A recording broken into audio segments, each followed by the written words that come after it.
In today's NDTV Defence Summit, we look at the challenges that India faces through three basic prisms. Number one, the Atmanirbharta model. Can public-private partnerships truly transform Indian defence? Number two, changing technology for changing times. Can India move nimbly to adopt best practices to confront new challenges? And number three, can defence as a sector generate sound employment for thousands, if not lakhs, through the establishment of industrial corridors that generate an ecosystem of high-tech manufacturing? As part of the NDTV Defence Summit, we are delighted and honoured to have with us the Raksha Mantri, Shri Rajnath Singh ji. We'll be joined by the Army Chief, General Manoj Pande, in a little while from now. The Deputy Chief of the Indian Air Force, Air Marshal Ashutosh Dikshit, with us as well. Thank you, sir, very much for being with us. Senior leaders from the Army, Air Force and Navy, and the finest professionals from Indian and international defence firms who are part of making all of us secure. We'd like to thank our platinum partner, Adani Defence and Aerospace, our associate partner, Samtel, and our state partner, the Government of Uttar Pradesh. At this stage, I'd like to invite on stage Mr. Ashish Rajvanshi, CEO, Defence and Aerospace of the Adani Group. Ashish.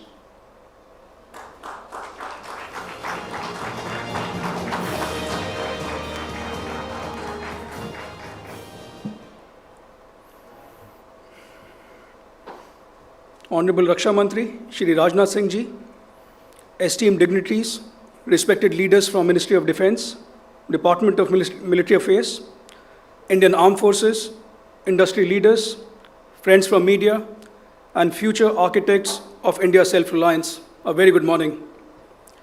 Honorable Prime Minister Modi's clarion call of an Atmanirbhar Bharat has resonated across the nation and ignited a spirit of ambition and commitment to a shared purpose. India, as the fifth largest economy, holds a position of immense responsibility and potential. Our journey towards self-reliance is not merely an economic pursuit. It's a pledge to protect our sovereignty with our own strength. For decades, we have relied heavily on imports for our defense and security needs. This dependence has not only constrained our strategic autonomy, but also limited our economic potential. Over the last 5 years, transformational strides in indigenization have been made under the leadership of Honorable Defence Minister Shri Rajnath Singh, whose vision of Atmanirbharta in defence has started yielding significant results.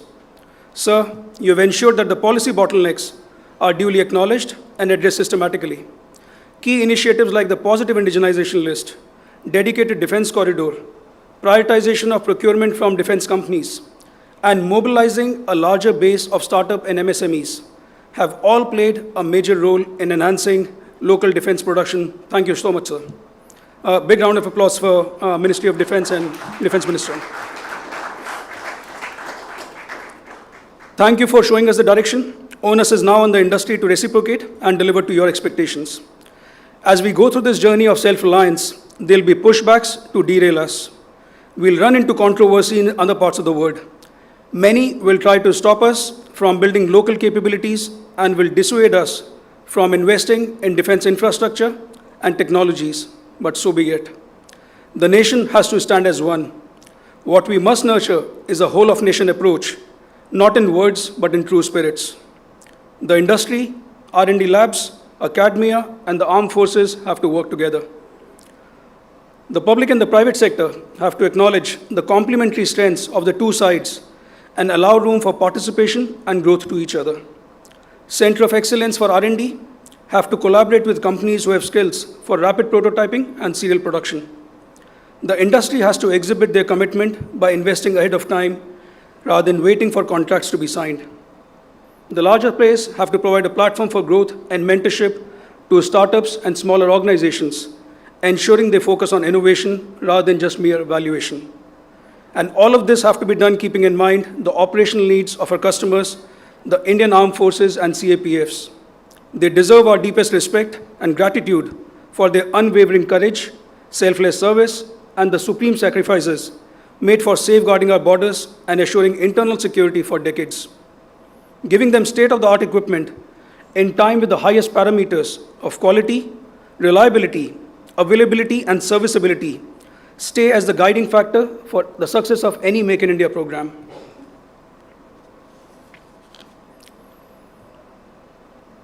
When we talk about the whole-of-nation approach of an Atmanirbhar Bharat, it shall not be restricted or limited to defense. We need participation from other core sectors of the country like aviation, automation, space and cyber as well. And there are many lessons to be learned from defense in these areas. Take, for instance, the civil aviation industry. Airlines in India have outstanding orders for more than 1,700 planes with a corresponding value of $200 billion. However, we are yet to see at-scale final assembly line or manufacturing base for civil aircrafts. And just to give you a perspective, this is equivalent to $250 billion of defense potential over the same next 10 years.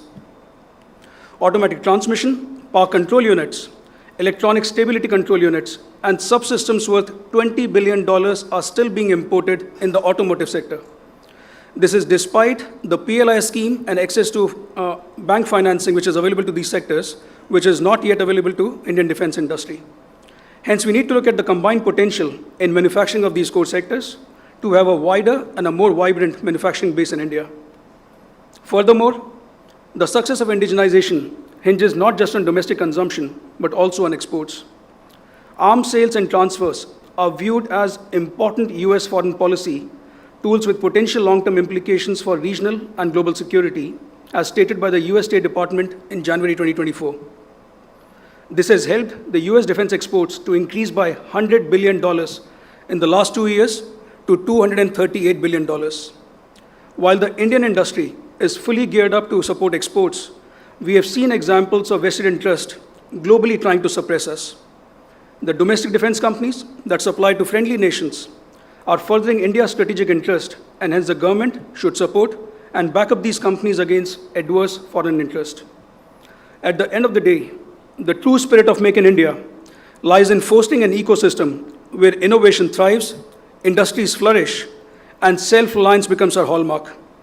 Together, let us create a Bharat where Made in India stands tall as a testament of our ingenuity, resilience, and indomitable spirit.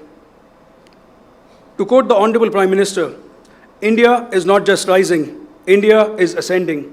Let us have the conviction in this India, an India growth story, and collaborate to ensure that every sky is safe, every land and maritime border is secure, and Atmanirbharta becomes true to the nation. Thank you. Jai Hind.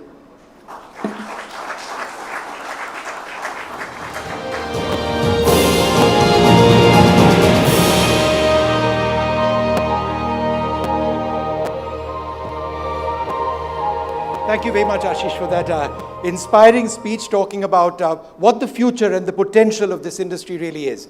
I'd like to invite on stage, at this stage, Sanjay Pogalia, Editor-in-Chief of the NDTV Network. Sanjay ji.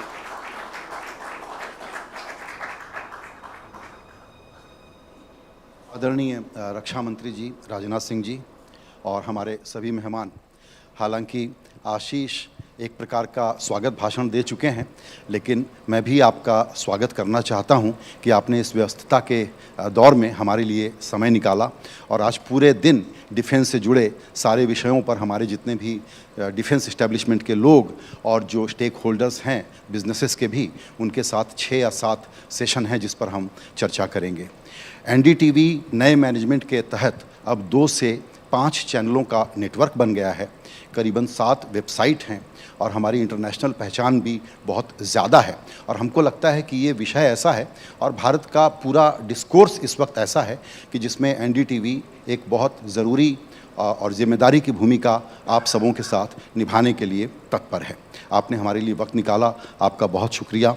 मैं आपके परिचय के तौर पर जो एक published biodata होता है उसकी तो क्या चर्चा करें, लेकिन फिज़िक्स के विद्यार्थी और शिक्षक और किसान के बाद आप एक ऐसे रक्षा मंत्री हैं, और ये एक इम्पॉर्टेंट बात है जानने के लिए, जो कि चेंज और कंटिन्यूटी के इस सरकार में अकेले कड़ी हैं। वाजपेयी सरकार के अकेले मंत्री हैं जो इस सरकार में, मोदी सरकार में मंत्री हैं। तो जो बीजेपी का सक्सेशन हुआ है, जो बीजेपी का ट्रांजिशन हुआ है, जो जनरेशनल शिफ्ट हुआ है, उसमें एक अहम कड़ी के रूप में इनके अध्यक्षता से लेकर के अभी तक जो भूमिका इन्होंने निभाई है वो कमाल की है। बहुत शांत लेकिन अत्यंत महत्वपूर्ण भूमिका में आप हैं और रक्षा मंत्री के रूप में बहुत समय के बाद पूरा 5 साल का कार्यकाल करने वाले आप दूसरे रक्षा मंत्री हैं हमारे इस कंटेम्प्रेरी भारत में। आपका बहुत बहुत स्वागत। आपके कीनोट एड्रेस का हम सब लोग बेसब्री से इंतज़ार कर रहे हैं। उसके पहले मैं आपको इनवाइट करूंगा लैंप लाइटिंग के लिए। आशीष, अशोक जी और सैमटेल के हमारे मेहमान आए sir.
Rajnath Singh ji, our Raksha Mantri, to address us at the NDTV Defence Summit. Sir.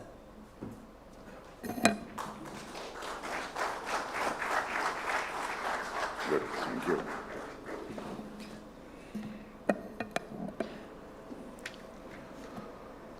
Sri Sanjay Pugalia, CEO, Adani Media, Nikunj Garg, Senior Managing Director, NDTV, Air Marshal, बहुत सारे officers हैं यहाँ, air marshals भी हैं और army के भी हैं, ये लेफ्टिनेंट जनरल्स भी, और हमारे सेक्रेटरी DDR&D डॉक्टर कामत,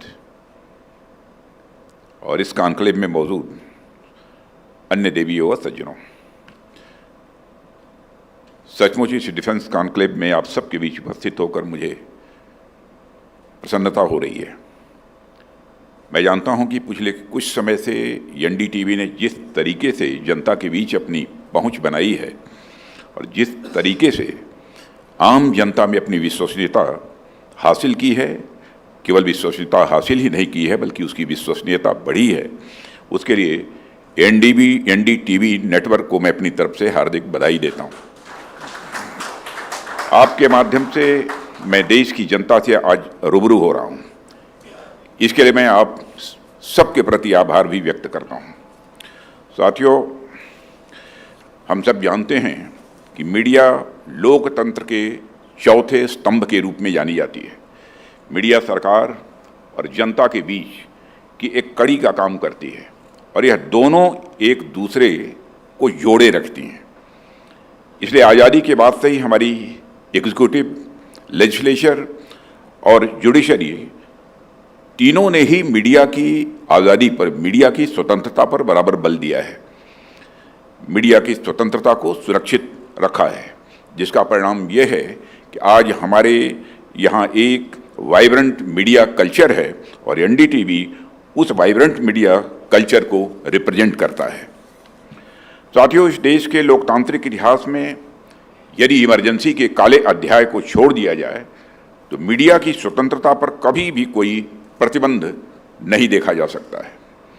वह इमरजेंसी का ही दौर था जहां मीडिया की स्वतंत्रता को दबाया गया, कुचला गया, जहां अखबारों में छपने से पहले आर्टिकल्स पढ़े जाते थे, जहां अखबारों की हेडलाइंस एक पार्टी के हेडक्वार्टर से तय होती थी, जहां सरकार का विरोध करने पर पत्रकारों को जेल भी भेजा जाता था और केवल जेल ही नहीं भेजा जाता था, मैं इमरजेंसी के दौरान स्वयं जेल में रहा हूं, पत्रकारों को प्रताड़ित भी किया जाता था। उस काले दौर को यदि छोड़ दिया जाए तो चाहे हमारी सरकार रही हो या फिर किसी और दल की सरकार रही हो, सबने इस देश की मीडिया की स्वतंत्रता को बरकरार रखा है।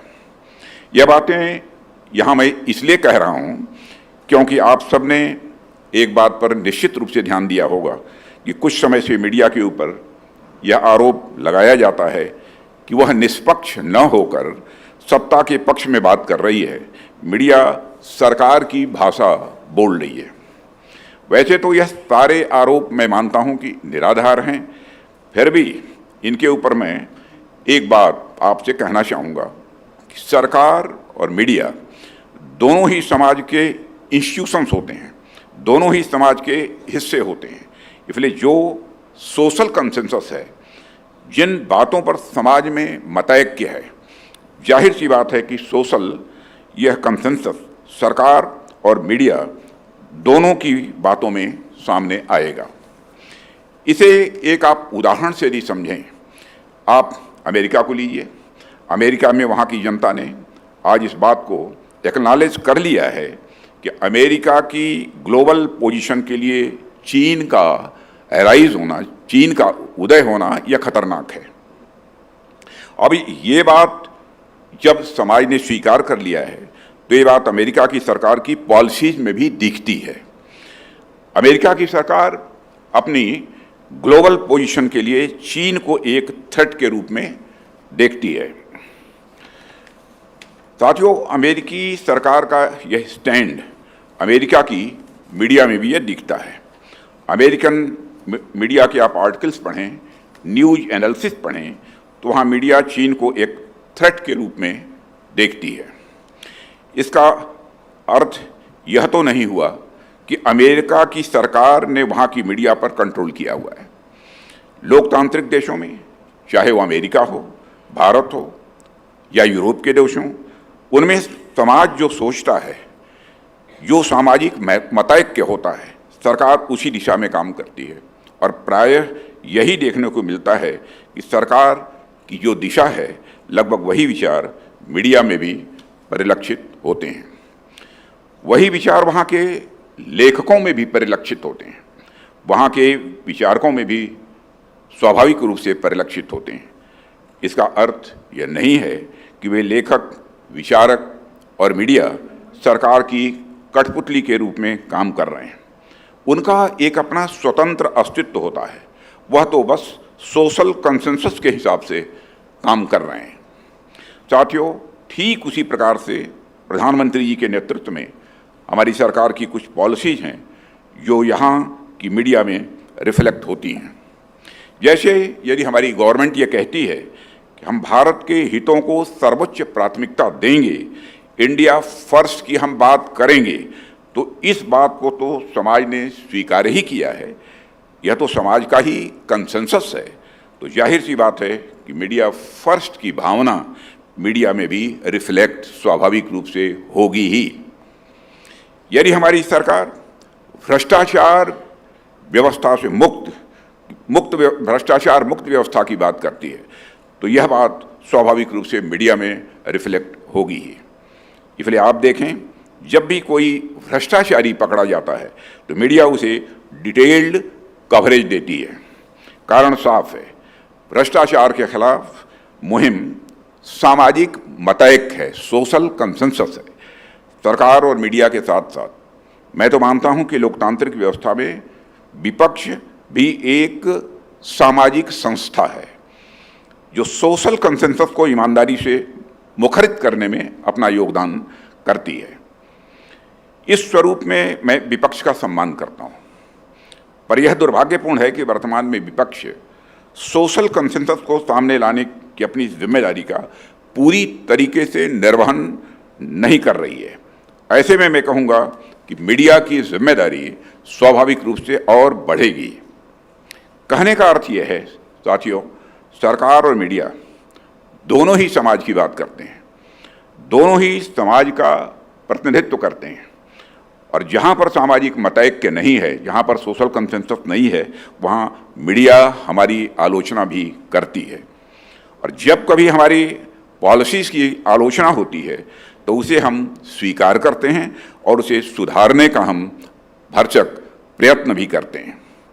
आलोचना को लेकर हमारा यह जो एक सकारात्मक रवैया है, जो हमारी पॉजिटिव अप्रोच है, यही कारण है कि हमारी आलोचना ज़्यादा नहीं होती है। इसका उदाहरण मैं आपको देता हूँ। हम जब कोई स्कीम लागू करते हैं तो मीडिया उस स्कीम के इम्प्लीमेंटेशन को बड़ी गौर से फॉलो करती है, और जहाँ भी उसमें कमी है मीडिया तुरंत उसको हाईलाइट भी करती है। और जैसे ही मीडिया हाईलाइट करती है हम उससे सीखते हैं और उस स्कीम के इम्प्लीमेंटेशन में जो आवश्यक सुधार करने की ज़रूरत होती है वो हम सुधार भी करते हैं। जब हम अपने काम में सुधार ले आते हैं तो मीडिया के द्वारा हमारी आलोचना स्वाभाविक रूप से ये बंद हो जाती है। जैसे आप सभी किसी स्कूल में देखें, यदि कोई बच्चा शिक्षक के समझाने पर समझ जाता है तो उसे अपनी छोटी गलतियों पर कम डांट पड़ती है, और यदि कोई बच्चा शिक्षक के समझाने पर भी नहीं समझता है तो उसे ज़्यादा डांट पड़ती है। मैं जीएसटी का उदाहरण आपके सामने रखना चाहूँगा। जब हमने जीएसटी यह एक्ट लागू किया था तो आप सब जानते हैं कि वह भारत के टैक्सेशन सिस्टम का एक बहुत बड़ा चेंज था, एक रेडिकल चेंज यदि उसे कहा जाए तो यह कहना भी एग्जैगरेशन नहीं होगा। हमें जीएसटी का इससे पहले कोई अनुभव नहीं था, हमारे लिए एक यह नया एक्सपेरिमेंट था। इसलिए जब हमने जीएसटी को लागू किया तो मीडिया ने उस स्कीम को बड़ी गंभीरता के साथ फॉलो किया, और जहां भी जीएसटी में कमी दिखती थी मीडिया तुरंत उस चीज़ को हाईलाइट करती थी। सोशल मीडिया पर कैंपेन चलते थे। उन सारी चीज़ों को देखते हुए हमारी सरकार तुरंत ही उन कमियों को एनालाइज करके ठीक करती थी, और आज आप देखिए कि जीएसटी एक इस्टेब्लिश्ड सिस्टम बन चुका है, जहां इसकी आलोचनाएं अब कम होती हैं, जहां उसकी कमियां 9 के बराबर दिखाई देती हैं। साथियों, मीडिया जब जीएसटी की आलोचना नहीं करती बल्कि आए दिन रिकॉर्ड जीएसटी कलेक्शन के आंकड़े पेश करती है, एनडीटीवी को मैंने बड़ी खुशी के साथ ऐसे आंकड़े प्रस्तुत करते हुए देखा है, इसलिए मैं अपनी स्पीच में उसकी चर्चा कर रहा हूं। तो साथियों, हमारे और मीडिया के बीच का जो एक ऐसा संबंध है जहां मीडिया सरकार को उनकी कमियां बताती है, कमियां गिनाती है, और सरकार उसे सुधारती भी है, क्योंकि हम दोनों ही समाज के इंस्टीट्यूशंस हैं, हम दोनों ही समाज के लिए काम करते हैं। और मुझे पूरा विश्वास है कि भारत में इसी तरह से सरकार और मीडिया समाज के रिप्रेजेंटेटिव के रूप में आगे भी काम करते रहेंगे तथा भारत के लोकतंत्र को और मजबूत करेंगे। साथियों, अब मैं अपने मूल विषय पर आता हूं, जिसके लिए मुझे यहाँ आमंत्रित किया गया है। मैं भारत के रक्षा क्षेत्र के ऊपर आपसे कुछ चर्चा करूंगा। वैसे इसके पहले भी डिफेंस सेक्टर में क्या हो रहा है, सारी चीज़ें आपके सामने आ चुकी हैं। फिर भी एक डिफेंस मिनिस्टर के नाते कुछ मोटी मोटी बातें आपके सामने रखना चाहूँगा। साथियों, मैं अनेक मंचों पर कई बार इस बात की चर्चा कर चुका हूँ कि भारत में जब 2014 में प्रधानमंत्री जी के नेतृत्व में हमारी सरकार आई तो हमने रक्षा क्षेत्र को अपनी सबसे बड़ी प्रायोरिटीज़ में से एक रखा। हमने डिफेंस सेक्टर में आत्मनिर्भरता की ओर कदम बढ़ाया। इसके अलावा आप देखें, चाहे वह डिपार्टमेंट ऑफ मिलिट्री अफेयर्स की स्थापना हो अथवा सीडीएस के पद का क्रिएशन हो, पॉजिटिव इंडिजिलाइजेशन लिस्ट जारी करके हथियारों का निर्माण भारत में ही करने की बात हो, या फिर हथियारों को एक्सपोर्ट करने की बात हो, हमने अनेक ऐसे कार्य किए जो भारत के रक्षा क्षेत्र को स्वाभाविक रूप से वह मजबूत करते हैं। मैं समय समय पर इसकी चर्चा भी करता रहा हूँ, आज भी मैं इनकी चर्चा करूँगा, लेकिन इसके अलावा मैं एक विशेष बात पर आप सबका ध्यान यहाँ आकर्षित करना चाहूँगा। साथियों, डिफेंस सेक्टर में आत्मनिर्भरता को बढ़ाने का हमारा जो प्रयास है, मिलिट्री मॉडर्नाइजेशन पर जो हमारा ध्यान है तथा भारत के रक्षा क्षेत्र को और सशक्त बनाने का जो हमारा प्रयास है, उसे मैं हमारी इस सरकार के आइडियोलॉजिकल कमिटमेंट में एक कंटेक्चुअलाइज्ड करने का मैं प्रयास करूंगा। जब हम ये कहते हैं कि हमारी सरकार आने के बाद हमने मिलिट्री मॉडर्नाइजेशन पर ध्यान दिया, रक्षा क्षेत्र में आत्मनिर्भरता की ओर हमने ध्यान दिया, तो मेरे कहने का यह कदापि अर्थ नहीं है कि पहले की सरकारों ने रक्षा क्षेत्र को मजबूत बनाने में ध्यान नहीं दिया।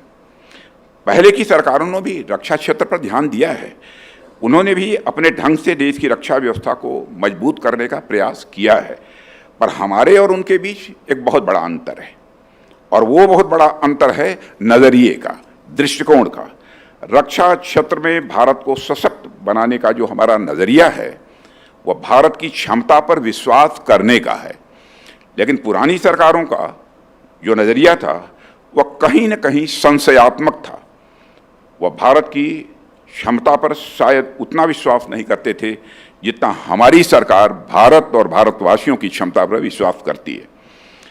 मैं इसका एक उदाहरण आपके सामने रखना चाहूँगा कि रक्षा क्षेत्र में भारत को मजबूत बनाने की दिशा में हमने जो सबसे बड़ा काम किया वह रक्षा औद्योगिक क्षेत्र में आत्मनिर्भरता को बढ़ावा देने का था।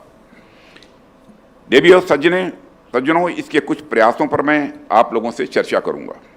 जैसा हमने देखा कि जो हमारी ऑर्डिनेंस फैक्ट्रीज हैं वो उस पुरानी व्यवस्था में भी अच्छा काम कर रही थी, लेकिन नए समय को देखते हुए, नई ज़रूरतों को देखते हुए हमने ऑर्डिनेंस फैक्ट्रीज का कारपोरेटाइजेशन किया ताकि वह और ज़्यादा टेक्नोलॉजी फ्रेंडली बन सकें, वह और ज़्यादा आउटपुट दे सकें, उनकी अकाउंटेबिलिटी भी और अधिक बढ़ सके। और ऐसा नहीं है कि हमने बिना सोचे समझे उनका कारपोरेटाइजेशन किया है, हमने उनके एम्प्लॉइज़ के हितों का भी ध्यान रखा है और राष्ट्रीय सुरक्षा का भी उसी के साथ साथ ध्यान रखा है। साथियों, इसके अतिरिक्त रक्षा औद्योगिक क्षेत्र में आत्मनिर्भरता को बढ़ावा देने के लिए हमारी आर्म्ड फोर्सेस ने 5 पॉजिटिव इंडिजिनाइजेशन लिस्ट भी जारी की, जिसके तहत 509 ऐसे सिस्टम और प्लेटफॉर्म हमने आइडेंटिफाई किए जिनका निर्माण अब भारत की धरती पर ही होगा और भारतवासियों के हाथों से ही होगा। साथ ही हमने डिफेंस पब्लिक सेक्टर अंडरटेकिंग्स के लिए भी 4 पॉजिटिव इंडिजिनाइजेशन लिस्ट जारी की है। इनमें 4666 ऐसे एलआरयूज, लोकल रिप्लेसमेंट यूनिट्स जिन्हें बोलते हैं, इसको भी आइडेंटिफाई किए जिनका निर्माण हमारे देश में ही और हमारे देशवासियों के हाथों से ही होगा। साथियों, जब हम इंडिजिनाइजेशन यानी स्वदेशीकरण की ओर बढ़ रहे थे तो उस समय हमने डोमेस्टिक कंपनीज के इंटरेस्ट को भी ध्यान में रखा। इसलिए सरकार ने डिफेंस कैपिटल प्रोक्योरमेंट करने के लिए जो हमारा डिफेंस बजट है उसका 75% डोमेस्टिक कंपनी से प्रोक्योरमेंट के लिए रिजर्व रखा कि हम डोमेस्टिक कंपनी से ही ये प्रोक्योरमेंट करेंगे। और यह डोमेस्टिक कंपनीज के प्रमोट करने की दिशा में मैं समझता हूं कि हमारा एक बहुत ही महत्वपूर्ण प्रयास है। देवी और सज्जनों, डोमेस्टिक कंपनीज को प्रमोट करने के जो हमारे प्रयास हैं, उन प्रयासों का ही परिणाम है कि 2014 के आसपास जहां हमारा डोमेस्टिक डिफेंस प्रोडक्शन लगभग 40,000 करोड़ रुपए था, वहीं आज हमारा डोमेस्टिक प्रोडक्शन बढ़कर 1,10,000 करोड़ रुपए के आंकड़े को भी पार कर चुका है और यह लगातार आगे बढ़ रहा है। हमने अभी तक सफल भी हुए हैं। इसे इस आंकड़े से समझा जा सकता है, आज से 9-10 साल पहले डिफेंस इक्विपमेंट का एक्सपोर्ट जहां कुल जमा 1000 करोड़ रुपए सालाना भी नहीं हुआ करता था, वह आज लगभग 16,000 करोड़ रुपए सालाना हो गया है। वैसे मैं आपको बतलाना चाहूँगा कि लगभग 20,000 करोड़ के आसपास हम पहुँच चुके हैं। आगे का भी टारगेट हमारा बड़ा है। हम लोगों ने तय किया है कि 28-29 आते आते हमारा एक्सपोर्ट अप्रॉक्सीमेटली 50,000 करोड़ तक पहुंचना चाहिए, ये हमारा टारगेट। अप्रॉक्सीमेटली 50,000 करोड़ तक पहुंचना चाहिए, ये हमारा टारगेट है, और उस टारगेट को हम अचीव करेंगे, मैं पूरी तरह से कॉन्फिडेंट हूं। साथियों, हमने इनोवेटिव आइडियाज लाने वाले नौजवानों को भी काफ़ी इनकरेज किया है, उनको प्रोत्साहित किया है। मैं यहाँ विशेष रूप से इनोवेशन फॉर डिफेंस एक्सलेंस यानी आईडेक्स का जिक्र करना चाहूँगा। आईडेक्स को हम डिफेंस सेक्टर में इनोवेशन तथा टेक्नोलॉजी को बढ़ावा देने के उद्देश्य से ही लेकर आए हैं, और इसके अंतर्गत हम इनोवेटिव सॉल्यूशंस लाने के लिए चैलेंजेस पोस्ट करते हैं, और जो स्टार्टअप्स सेलेक्ट होते हैं उनको हम 1.5 करोड़ रुपये तक की वित्तीय सहायता भी प्रदान करते हैं। मैंने कई मंचों पर इसके पहले भी जिक्र किया है कि सरकार युवाओं के इनोवेटिव आइडियाज को प्रमोट करने के लिए पूरी तरह से कमिटेड है। यदि हमारे नौजवान एक कदम आगे बढ़ेंगे तो हमारी सरकार 100 कदम आगे बढ़कर उनकी मदद करेगी, यह हमारा संकल्प है। और यह सिर्फ कहने की बात नहीं है, हमने अपने कार्यों से इसे सिद्ध भी किया है। हम आईडेक्स से आगे बढ़ते हुए आईडेक्स प्राइम पर आए, और 1.5 करोड़ की मदद से हमने बढ़ाकर 10 करोड़ तक इसे किया है, 10 करोड़ तक किया है। यह हमारे नौजवानों की मेहनत का ही परिणाम है कि आईडेक्स को प्राइम मिनिस्टर इनोवेशन अवार्ड से भी सम्मानित किया गया है। साथियों, हमारी डीपीएसयू और सर्विसेज ने जितने भी चैलेंजेस दिए, हमारे नौजवानों ने उसमें बढ़ चढ़कर हिस्सा लिया है और सफलतापूर्वक उन चैलेंजेस को स्वीकार करके उसे अंजाम भी दिया है। अब इस मुहिम को आगे बढ़ाते हुए हमने हाल ही में आईडेक्स प्राइम को भी अपग्रेड करके अदिति स्कीम को लॉन्च किया है अभी कुछ ही दिनों पहले, जहां हम अपने नौजवानों को तथा हम उनके स्टार्टअप्स को उनकी इनोवेशन की मदद के लिए पूरे 25 करोड़ तक की मदद प्रोवाइड करेंगे। साथियों, ये सारे काम जो मैंने अब तक गिनाए, इन कामों को करने के पीछे कुछ कारण थे। जब भी बात टेक्नोलॉजी की होती है तो विकासशील देशों के पास 2 तरह के रास्ते होते हैं, एक इनोवेशन का और दूसरा इमिटेशन का। कई सारे अर्थशास्त्री यह मानते हैं कि आमतौर पर जो देश विकास की दौड़ में पीछे रह गए हैं उनके लिए इमिटेशन कम एक्सपेंसिव होता है, उनके लिए इमिटेशन कम एक्सपेंसिव होता है। यानी कि जो भी टेक्नोलॉजी अमेरिका, जापान व यूरोप की डेवलप्ड कंट्रीज में डेवलप्ड हो चुकी है, उन टेक्नोलॉजीज को इमिटेट करके विकासशील देश अपना विकास कर सकते हैं। साथियों, मैं इमिटेशन को गलत नहीं कह रहा हूँ, गलत संदर्भों में उसकी चर्चा यहाँ नहीं कर रहा हूँ। यह हर विकासशील देश की एक समय तक यह जरूरत होती है, और कई विकासशील देश डेवलपिंग कंट्रीज इसको करती हैं। जैसे कई इकोनॉमिस्ट, उनका मानना है कि 19वीं सेंचुरी में जब अमेरिका विकसित हो रहा था तो उसने यूरोप से कई टेक्नोलॉजी इमिटेट की थी। ठीक उसी प्रकार 20वीं सेंचुरी में चीन ने भी अमेरिका से बहुत सारी टेक्नोलॉजी इमिटेट की थी। हम दूसरे विकसित देशों से टेक्नोलॉजी इमिटेट तभी करते हैं जब हमें यह पता होता है कि हमारी क्षमता अभी इनोवेशन की नहीं है, हमारा ह्यूमन रिसोर्स अभी उस लेवल तक नहीं पहुंचा है कि हम इनोवेशन के माध्यम से स्वयं नई टेक्नोलॉजिकल डेवलपमेंट को हासिल कर पाएं। और यह कोई बहुत गलत बात नहीं है। यदि आप दूसरे देशों से टेक्नोलॉजी इमिटेट करेंगे तो भी आप अपनी पुरानी टेक्नोलॉजी से तो आगे बढ़ेंगे ही, यह स्वाभाविक है।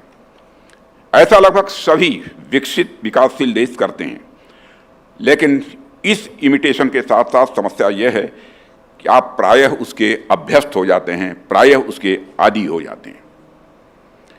आप अपनी ह्यूमन रिसोर्स के डेवलपमेंट पर उतना ध्यान नहीं देते जितना कि आपको ध्यान देना चाहिए।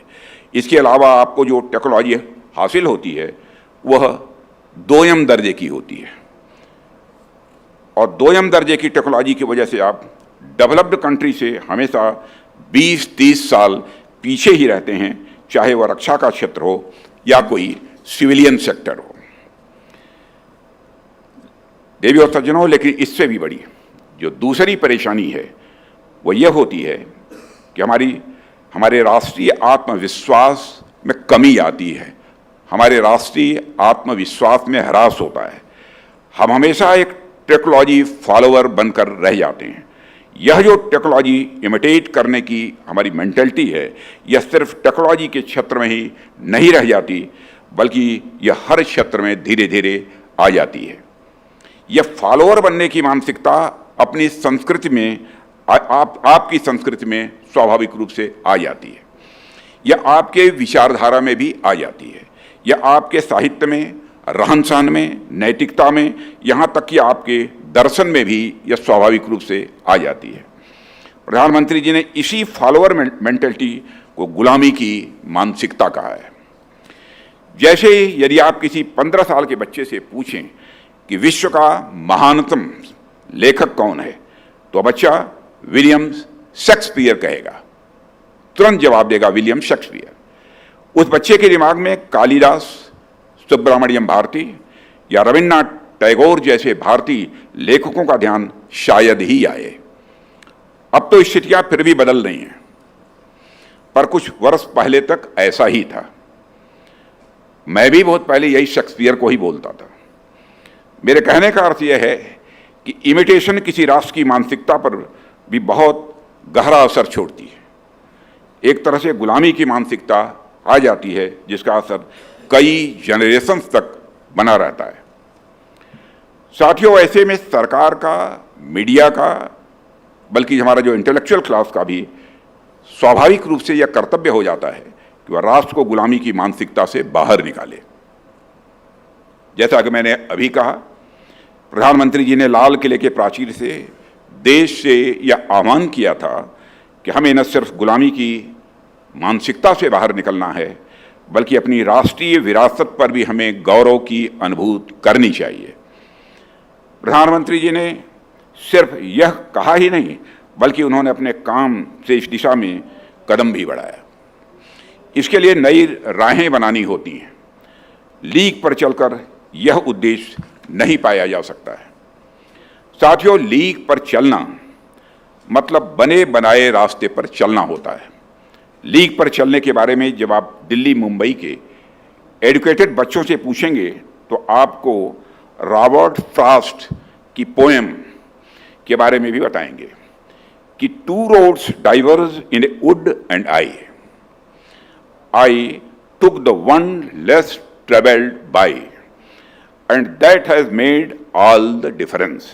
मतलब मैं जीवन के दो राहें पर था, मैंने वह रास्ता चुना जिस पर कम लोग चलते थे। मेरे इस निर्णय ने मेरे जीवन को सफल बनाया। आगे वह बढ़ता है जो लीक पर नहीं चलता है। इसका तात्पर्य यह हुआ।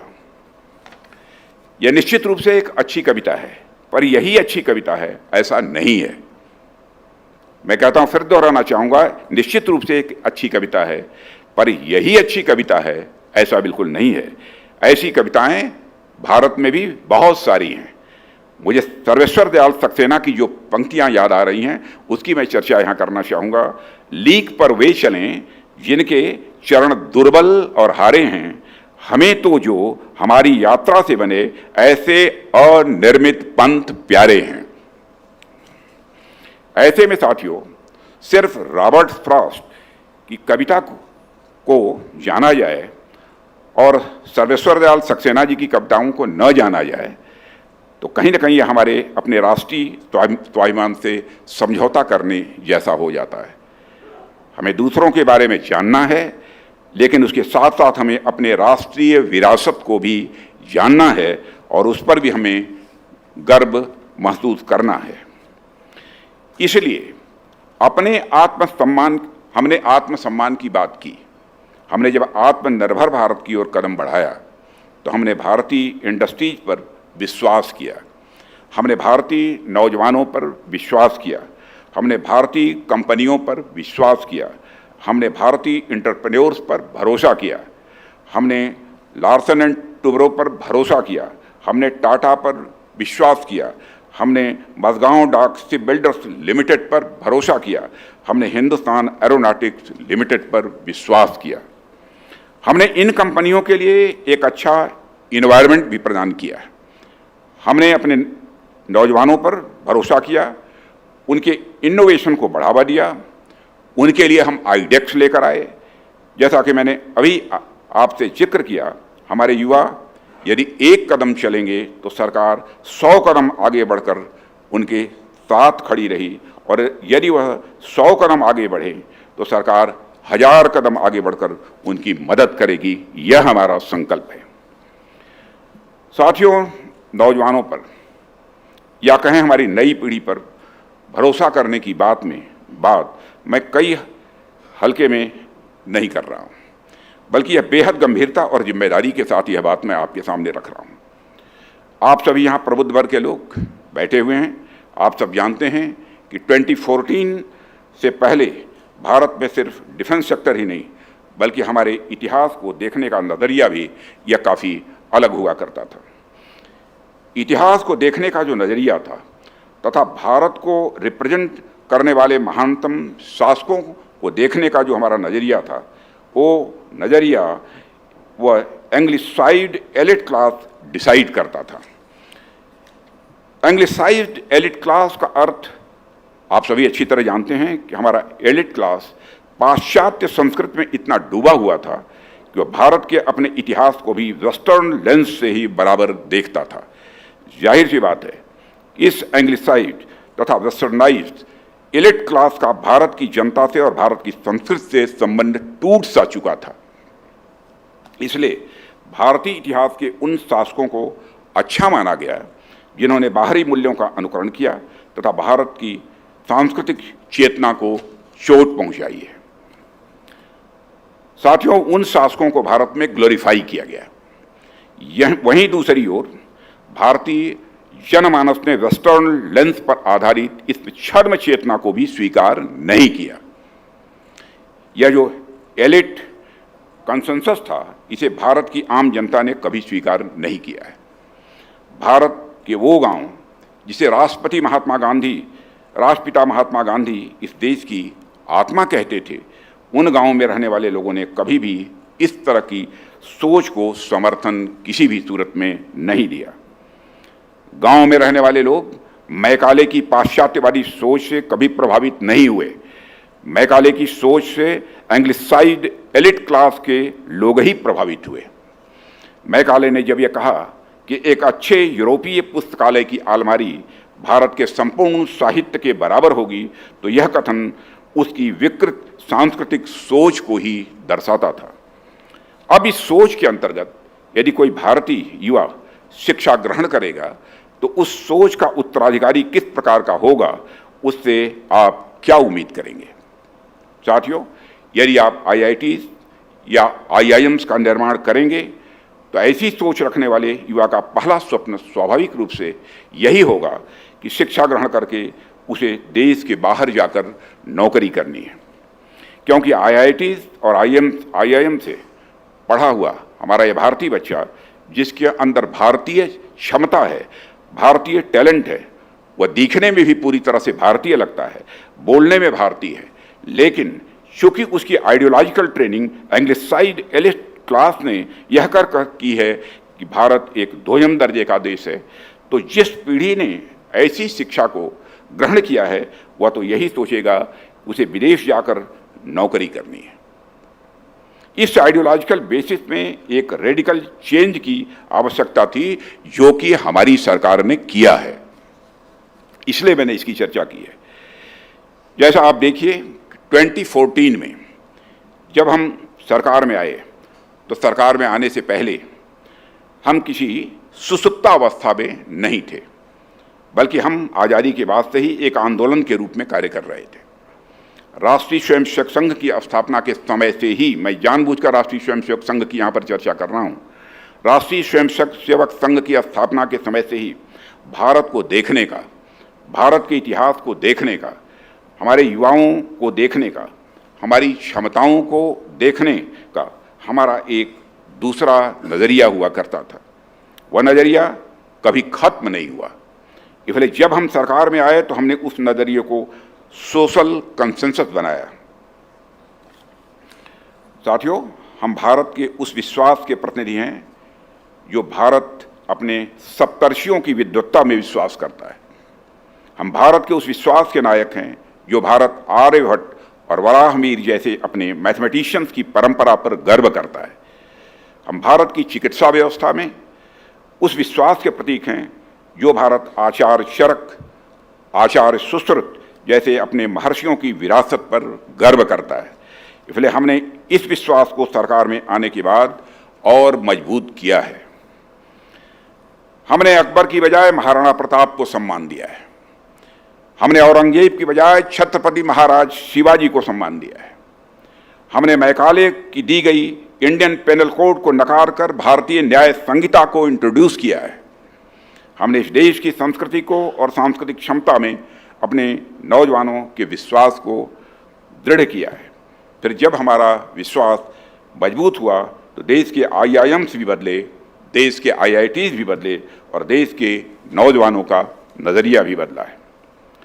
वह आत्मविश्वास भारतीय जनता में था, लेकिन वेस्टर्नाइज्ड एलिट क्लास की वजह से वह मुखर रूप से सामने नहीं आ पा रहा था।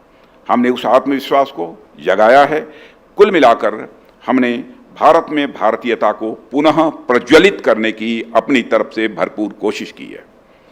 साथियों, हमारे इस विश्वास से न सिर्फ इतिहास को देखने और समझने के नज़रिए में परिवर्तन हुआ है, बल्कि IITs, IIMs के साथ साथ इस देश की दूसरी प्रेस्टीजियस यूनिवर्सिटीज़ में पढ़ने वाले टैलेंट्स का स्वप्न भी स्वाभाविक रूप से बदला है। जहां वह दूसरे देशों में जाकर नौकरी करने की बजाय भारत में ही स्टार्टअप्स एंड इनोवेशन के माध्यम से इस देश की इकॉनमी में योगदान देने की ओर आगे बढ़े हैं। तो साथियों, जो हमारा यह वैचारिक विश्वास था उसमें सिर्फ रक्षा क्षेत्र और टेक्नोलॉजी की ही सफलता नहीं है, बल्कि यह एक वैचारिक सफलता भी मानता हूँ। इस वैचारिक सफलता के ऊपर मैं एक दूसरे तरीके से भी आप सबसे बात करना चाहूँगा। आप सभी यहाँ हाईली एजुकेटेड लोग बैठे हैं। दुनिया कैसी है, जहान कैसा है, उसको अच्छी तरह आप सब लोग समझते हैं। आप सब जानते हैं कि दुनिया का कोई भी देश जब किसी दूसरे देश की ओर देखता है तो जाहिर सी बात है कि वह देश दूसरे देश की सेना को बहुत ज़्यादा पसंद नहीं करता है, चाहे कोई देश हो। जैसे आप किसी देश के नागरिक हैं तो क्या आपको किसी पड़ोसी देश की या किसी ताकतवर देश की सेना अच्छी लगेगी? जाहिर सी बात है, नहीं लगेगी, क्योंकि वह सेना आपकी सुरक्षा के लिए नहीं है और कभी न कभी भविष्य में ऐसा हो सकता है कि वही सेना आपकी सुरक्षा के लिए खतरा भी बन जाए। इसलिए सेनाओं के प्रति जो प्रेम होता है वह सिर्फ अपनी सेना से होता है। सेनाओं के प्रति जो गौरव आता है वह सिर्फ अपनी सेना से आता है। जो लगाव होता है वह अपनी सेना से आता है। ठीक इसी तरह क्या हम भारत की सेना का सशक्तिकरण किसी विदेशी पर्सपेक्टिव से कर सकते हैं? एक विदेशी पर्सपेक्टिव से यदि भारत की सेना का मूल्यांकन किया जाए तो एक विदेशी भारतीय सेना को एक नेसेसरी इविल कहेगा।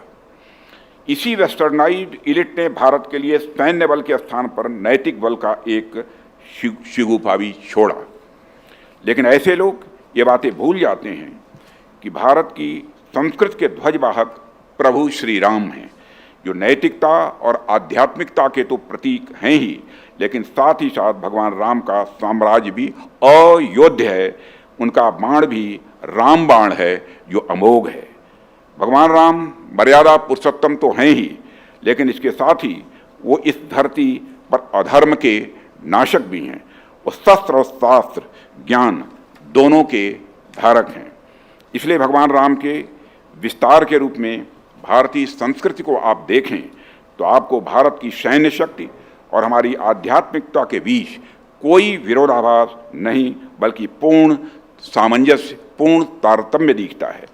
जब आप भारत को भारत के नज़रिए से देखेंगे, अपनी सेना को भारतीय नज़रिए से देखेंगे, तो हर नागरिक को अपने देश की सेना पर गर्व होता है, क्योंकि सेना उस नागरिक की सुरक्षा के लिए होती है। इसलिए हमने भारतीय सेना के उस गर्व को, उसके सम्मान को भी बढ़ावा दिया है। हमने नेशनल वार मेमोरियल की स्थापना की है, हमने अपने वेटरन्स का सम्मान किया है, हमने अपने पूर्व सैनिकों के लिए 1 रैंक 1 पेंशन को लागू किया है। साथियों, अंत में मैं यही कहना चाहूँगा कि भारत की रक्षा व्यवस्था इसलिए मजबूत हुई है क्योंकि हमने रक्षा व्यवस्था के साथ साथ भारतीयता पर भी जहाँ तक फोकस कर सकते थे, फोकस करने की हमने कोशिश की है। हमने रक्षा व्यवस्था को न सिर्फ मजबूत किया है बल्कि उसे भारतीयों की दृष्टि के अनुसार मजबूत किया है। साथियों, इसका परिणाम है कि आज न सिर्फ भारतीय रक्षा व्यवस्था मजबूत है बल्कि भारत की मजबूती के साथ वैश्विक पटल पर हमारा भारत उभर रहा है और वह दिन दूर नहीं जब भारत न सिर्फ विकसित राष्ट्र के रूप में सामने आएगा बल्कि हमारी सैन्य शक्ति दुनिया की सर्वोच्च सैन्य शक्ति के रूप में उभर कर आएगी। यही भारत है जब इस गवर्नमेंट में नहीं, ये अटल बिहारी वाजपेयी जी की गवर्नमेंट थी, उस समय भी मैं मिनिस्टर था। दुनिया के देशों में मैं जाता था और इंटरनेशनल फोरम पर हम कुछ बोलते थे तो हमारी बातों को जिस गंभीरतापूर्वक लिया जाता था, मैं महसूस करता था उतनी गंभीरतापूर्वक हमारी बातों को नहीं लिया जा रहा है। लेकिन आज यदि इंटरनेशनल फोरम पर हम कुछ बोलते हैं तो सारी दुनिया कान खोलकर सुनती है कि भारत बोल क्या रहा है। यह इंटरनेशनल कम्युनिटी में भारत का स्टेचर बढ़ा है। अंत में मैं एक बार फिर से आप सभी का आभार व्यक्त करता हूं कि आप सभी ने मुझे इस कार्यक्रम में आमंत्रित किया और इस कार्यक्रम की सफलता के लिए अपनी हार्दिक शुभकामनाएं देते हुए अपना निवेदन समाप्त करता हूं।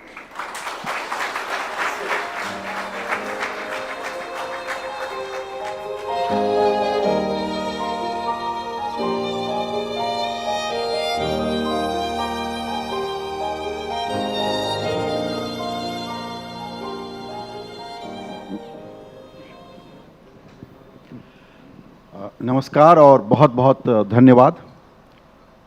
माइक ठीक है? नमस्कार और रक्षा मंत्री जी का बहुत बहुत धन्यवाद। एनडीटीवी के प्लेटफॉर्म पर आज रक्षा मंत्री की स्पीच बहुत ही लेयर्ड है।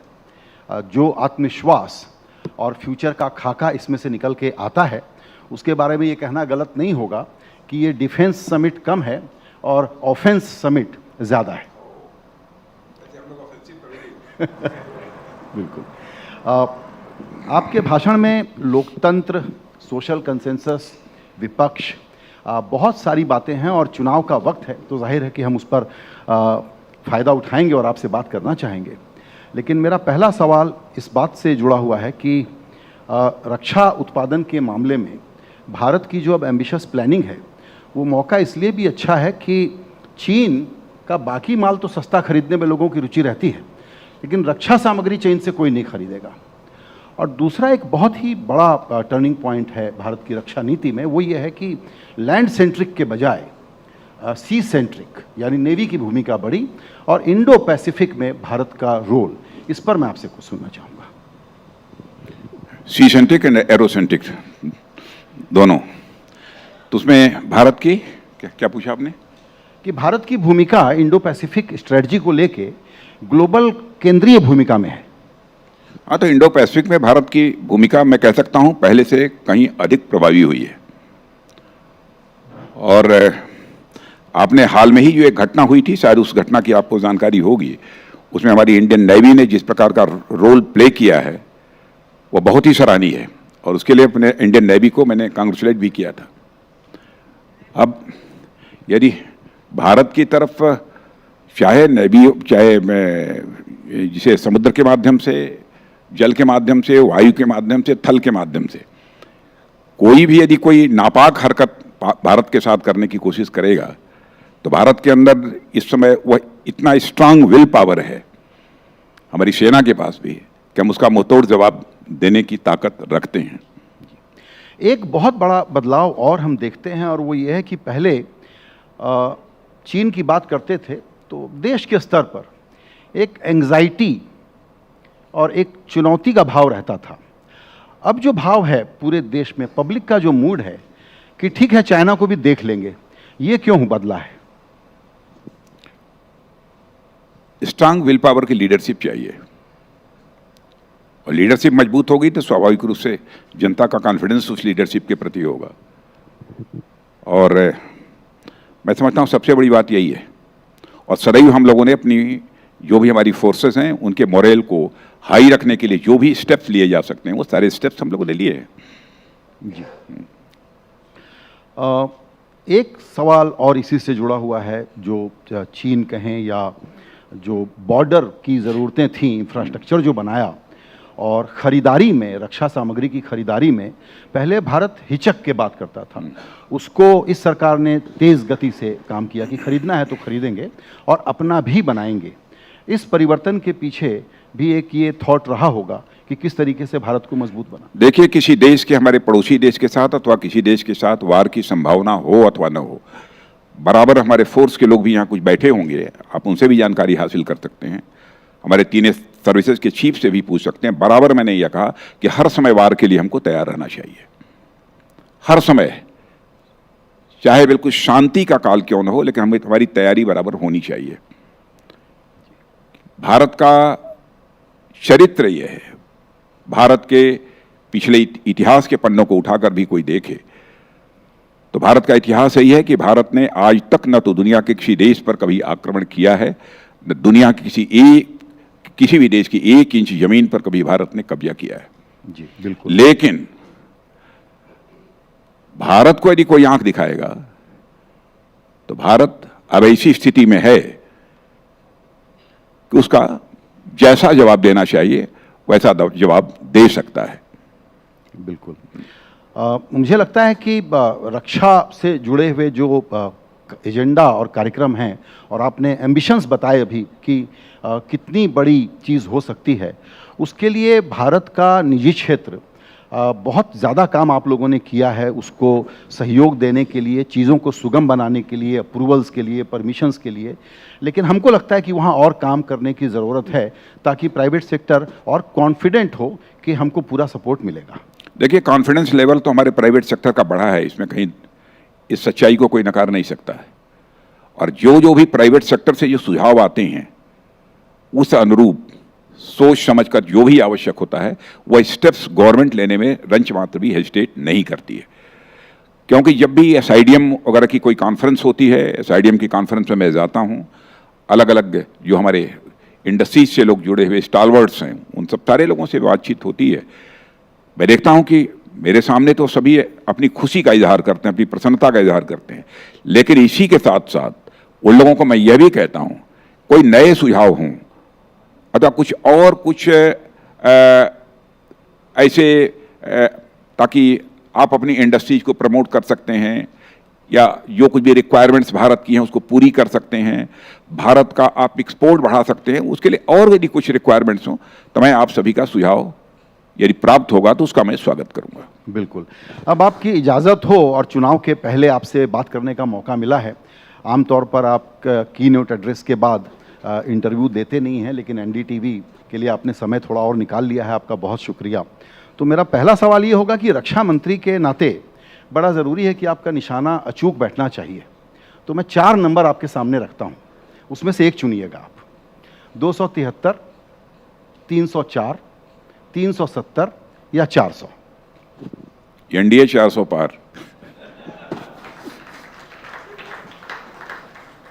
एनडीए 400 पार में थोड़ा ये पता करना है हमको। बीजेपी 370 पार। बीजेपी 370 पार। 273 और 370 में फर्क क्या है? 370 को तो अच्छी तरह समझते होंगे आप। 370 पार कर गए हैं। Actually on a serious note, हम लोग बहुत हिसाब लगाते हैं चुनाव के पहले और गलत भी होते हैं अपने अनुमानों को लेकर के कि बीजेपी हमेशा हम लोग अंडर एस्टिमेट करते हैं और उस एक्सपेक्टेशन को एक्सीड करती है। तो इसका गणित हम समझना चाहते हैं, क्योंकि एक नैरेटिव ये है कि बंगाल, महाराष्ट्र, दक्षिण और बिहार ये कठिन डगर है आप लोगों के लिए। बिल्कुल कठिन नहीं है। आपने देखा होगा कि 2014 के पहले हमारी स्थिति वेस्ट बंगाल में कैसी रहती थी, एक भी सीट हमको नहीं मिलती थी। 5 वर्ष के बाद 2019 में जब चुनाव हुआ, हमको 18 to 19 सीटों पर विजय हासिल हुई पार्लियामेंट्री कॉन्स्टिट्यूंसी में।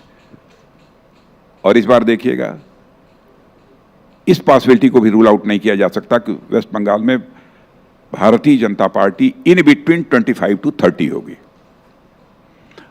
और सभी जगह इवन सदर्न स्टेट में भी भारतीय जनता पार्टी और हमारे प्राइम मिनिस्टर की लीडरशिप को लेकर एक लोगों का विश्वास, एक भरोसा बढ़ा है।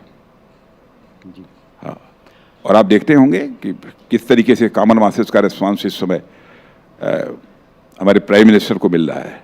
प्राइम मिनिस्टर की बात छोड़िए, हम लोग जाते हैं तो रिस्पांस जो देखते हैं उससे हमारा कॉन्फिडेंस लेवल हाई होता है कि हम जो टारगेट हम लोगों ने तय किया है उस टारगेट को अचीव करना ये हमारे लिए कठिन नहीं है। बिल्कुल।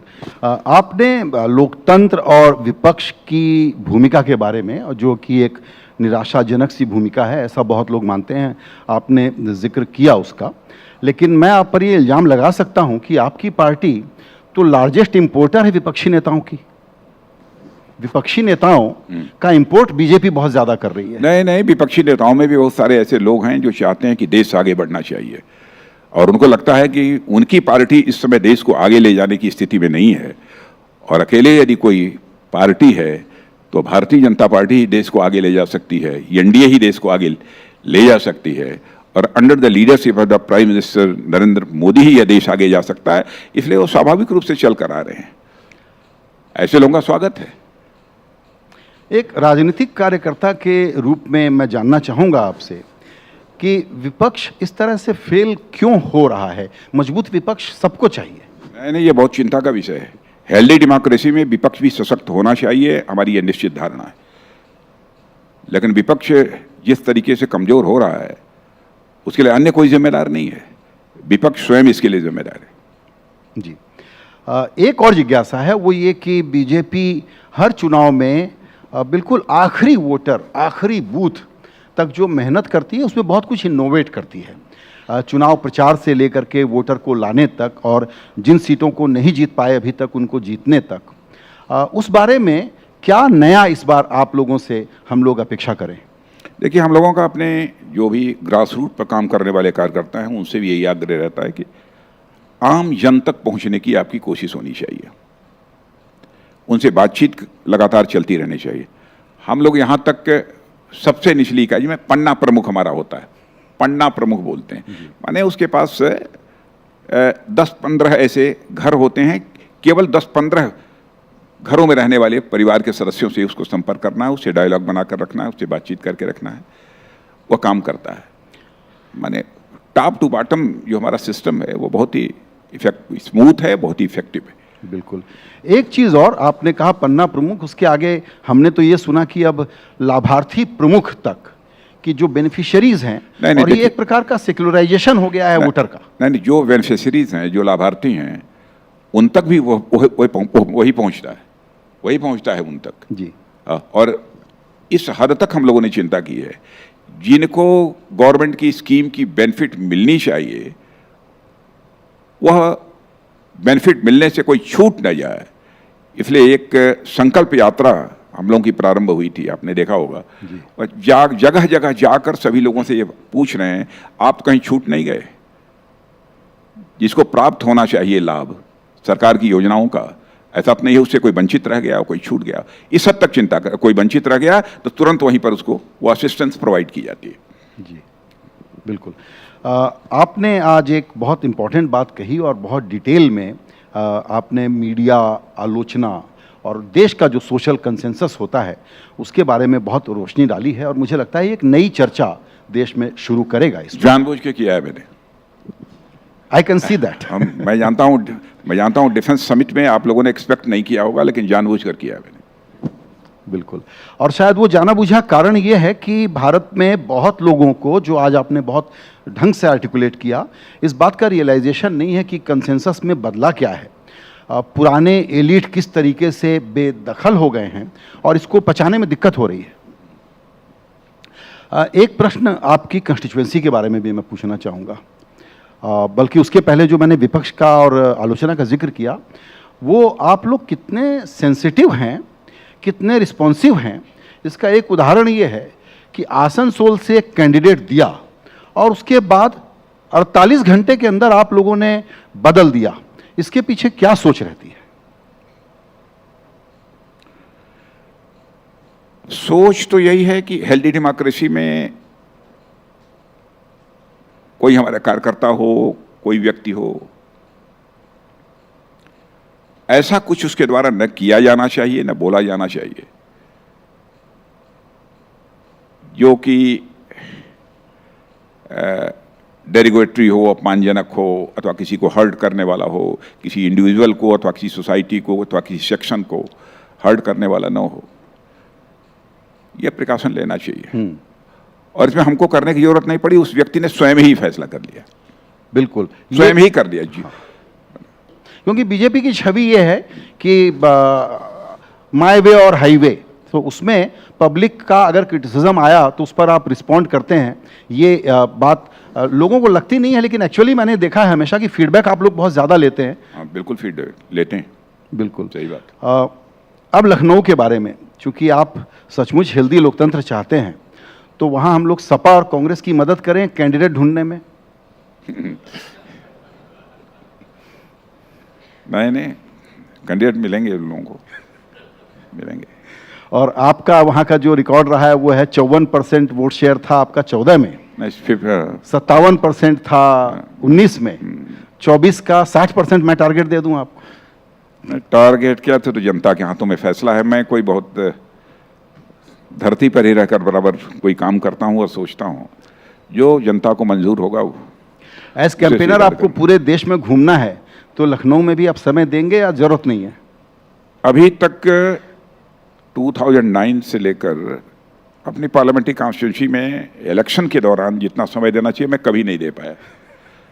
मैं कभी अपनी पार्लियामेंट्री कॉन्स्टिट्यूंसी में इलेक्शन पीरियड में 2 दिन रह पाता हूं, या कभी कंट्री के किसी पार्ट से कोई कैंपेन करने के बाद रात को लौटा तो एक कोई पब्लिक मीटिंग वगैरह एड्रेस कर लिया।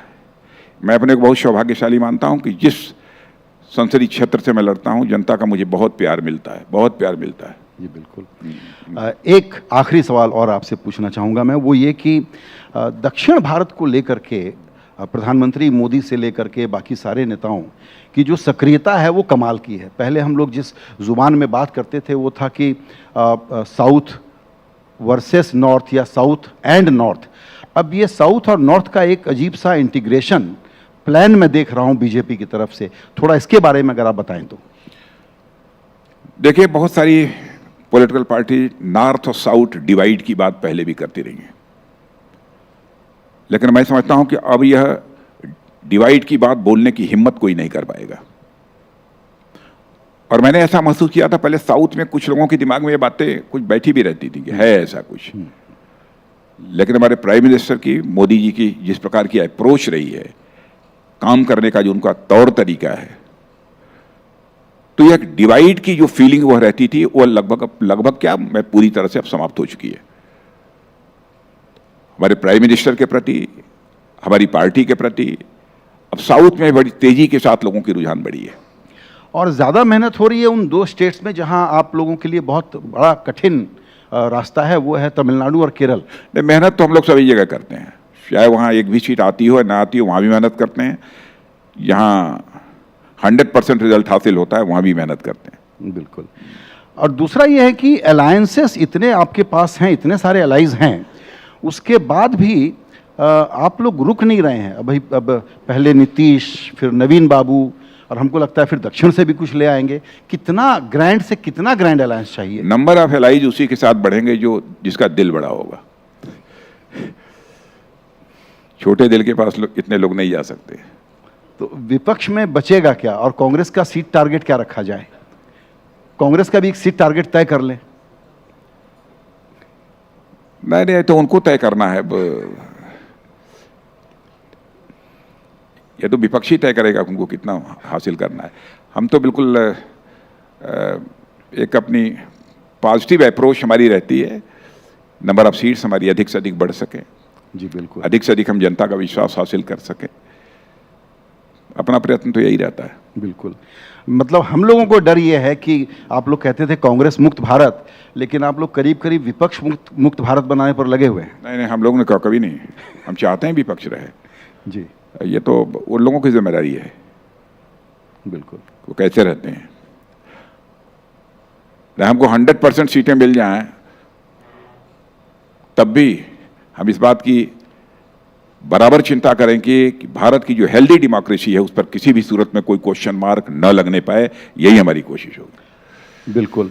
आपने आज इस बातचीत के लिए अलग से समय दिया, हमको बहुत धन्यवाद आपका। बहुत बहुत थैंक यू। बहुत बहुत धन्यवाद।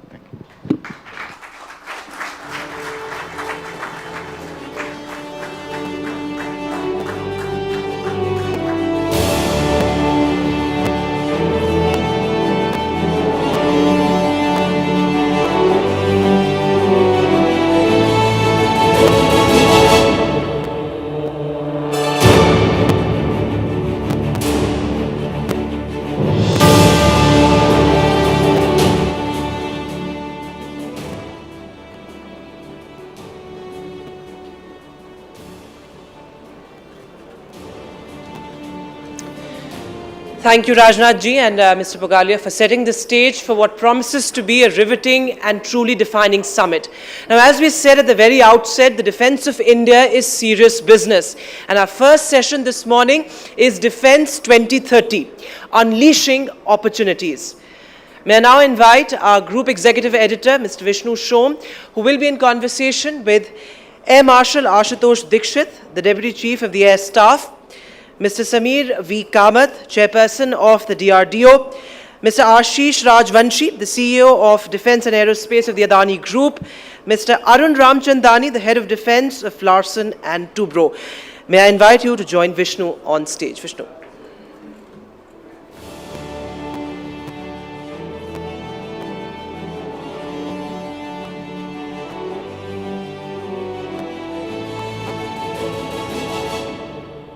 Ladies and gentlemen, I request you to kindly take your seats. We'll begin with the first session shortly.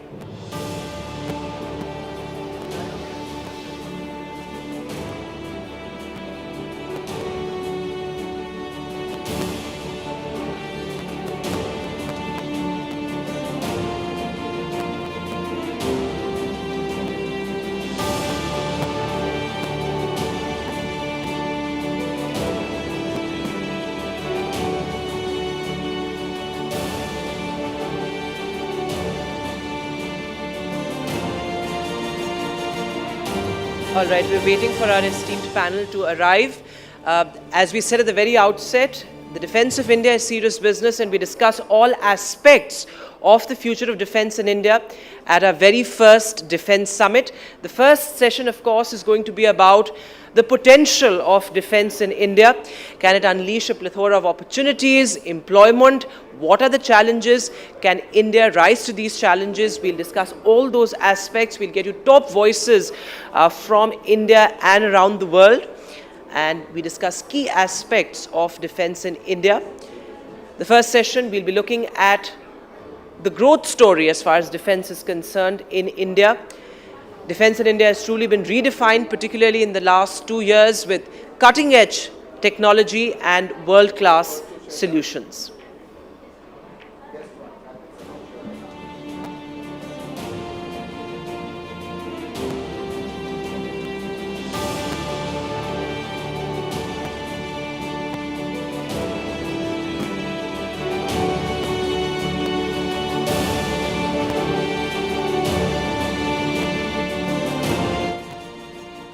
Of Defence Corridor is on in UP. The UPDIC is being built on 5,000 hectares of land, where investment proposals worth 25,000 crore rupees have already been finalized. Chief Minister Yogi Adityanath inaugurated South Asia's largest Adani Defence and Aerospace in Kanpur the last month. माननीय प्रधानमंत्री जी के नेतृत्व में भारत रक्षा उत्पादन के क्षेत्र में आत्मनिर्भरता के लक्ष्य को प्राप्त कर रही है. The country's defense sector would require at least $250 billion by the next year. With the construction of the UPDIC, manufacturing of military aircraft, helicopters, sensor systems, weapons and...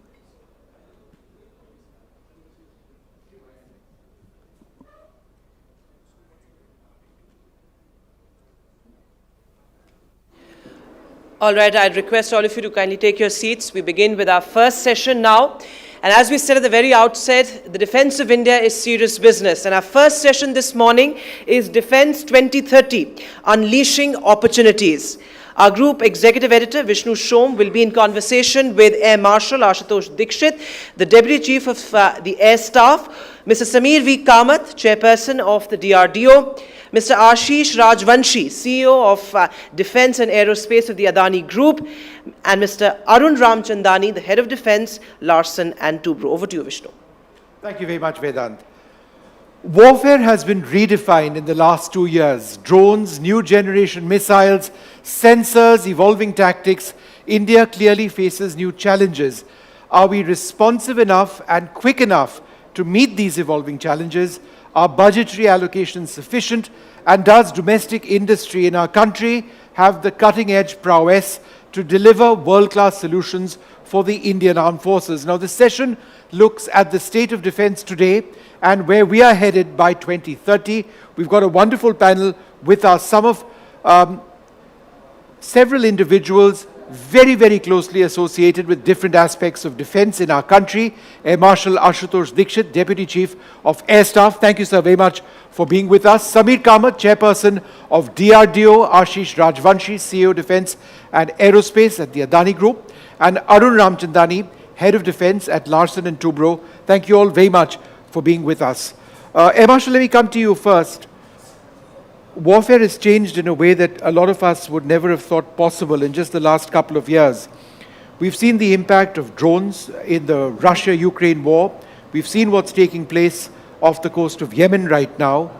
Does domestic industry in India have the ability, is it nimble, and give us solutions? Thank you, Vishnu. We have great respect for our private sector. See, we have been doing business for a very long time with DPSUs, which is changing.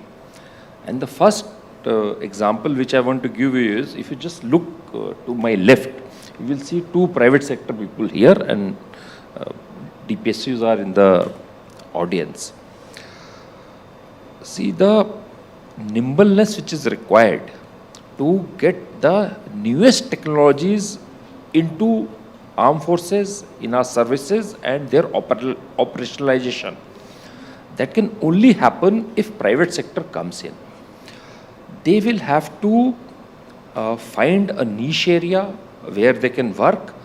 They will have to invest upfront so that means, like you are saying, everybody can see in what manner, in what path the technology is going. So they have to just analyze that, and we are very confident, and we are showing the way. Like Raksha Mantri had said in the morning that if they walk 100 steps, we will walk 1,000 steps. Okay.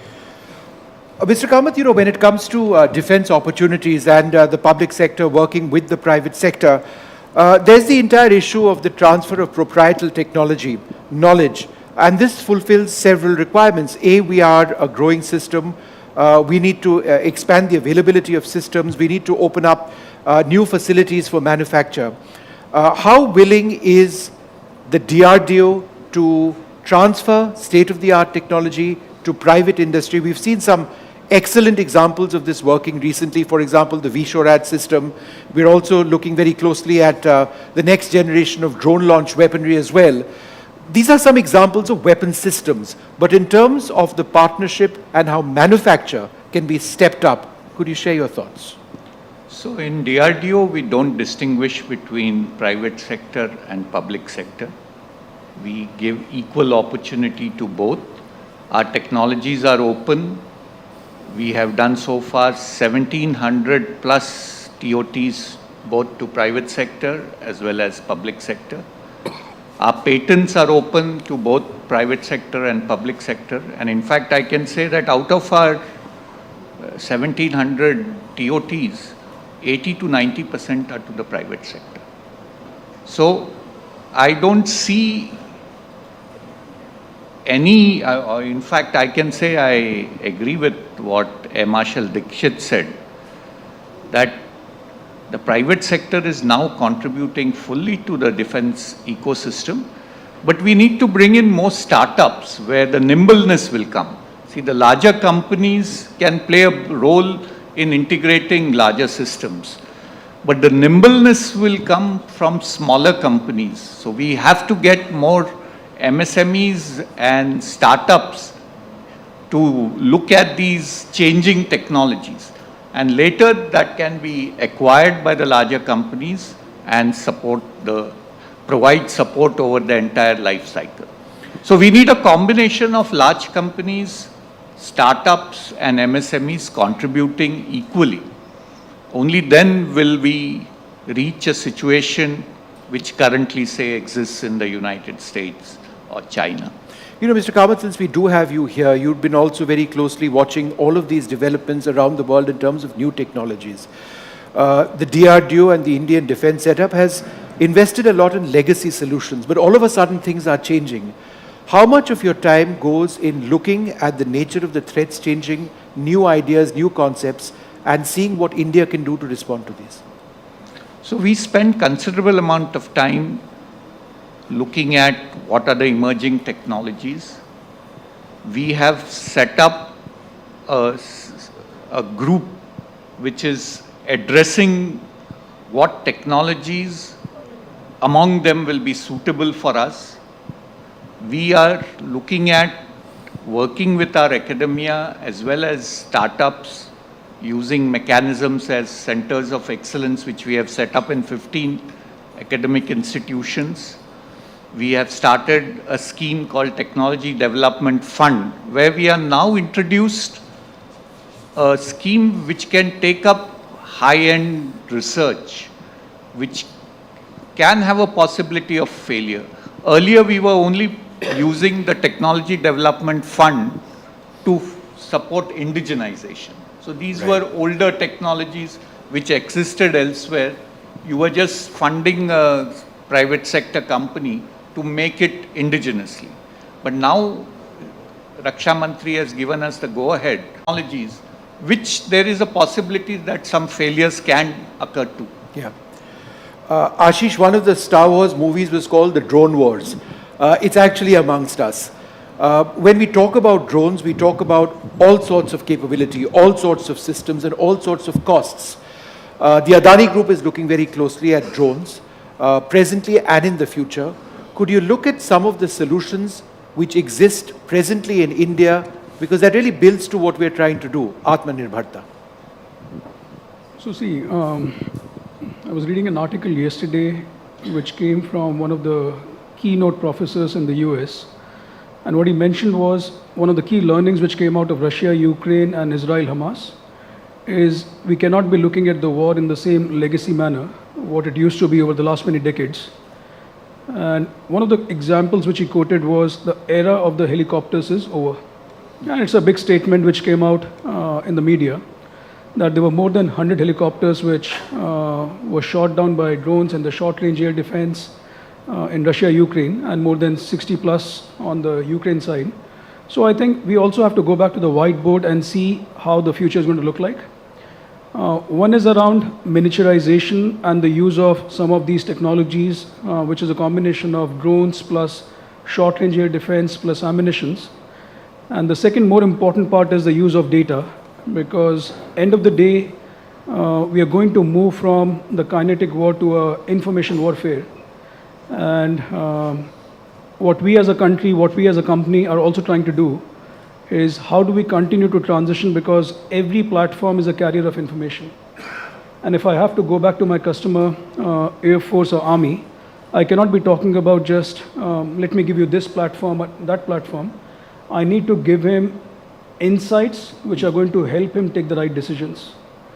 So talk about drones, talk about PGMs, talk about short-range air defense, talk about data analytics and AI/ML. I think this is working along with DRDO, which is going to define the future of the warfare rather than the legacy systems. Yeah.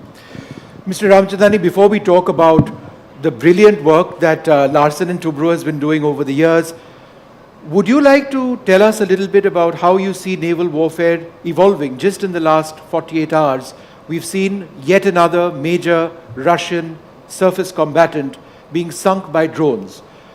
Do we have the ability to, I won't use the word replicate because we have our own solutions, but do we have the thinking and the technological ability to develop next generation naval solutions in the field of drones?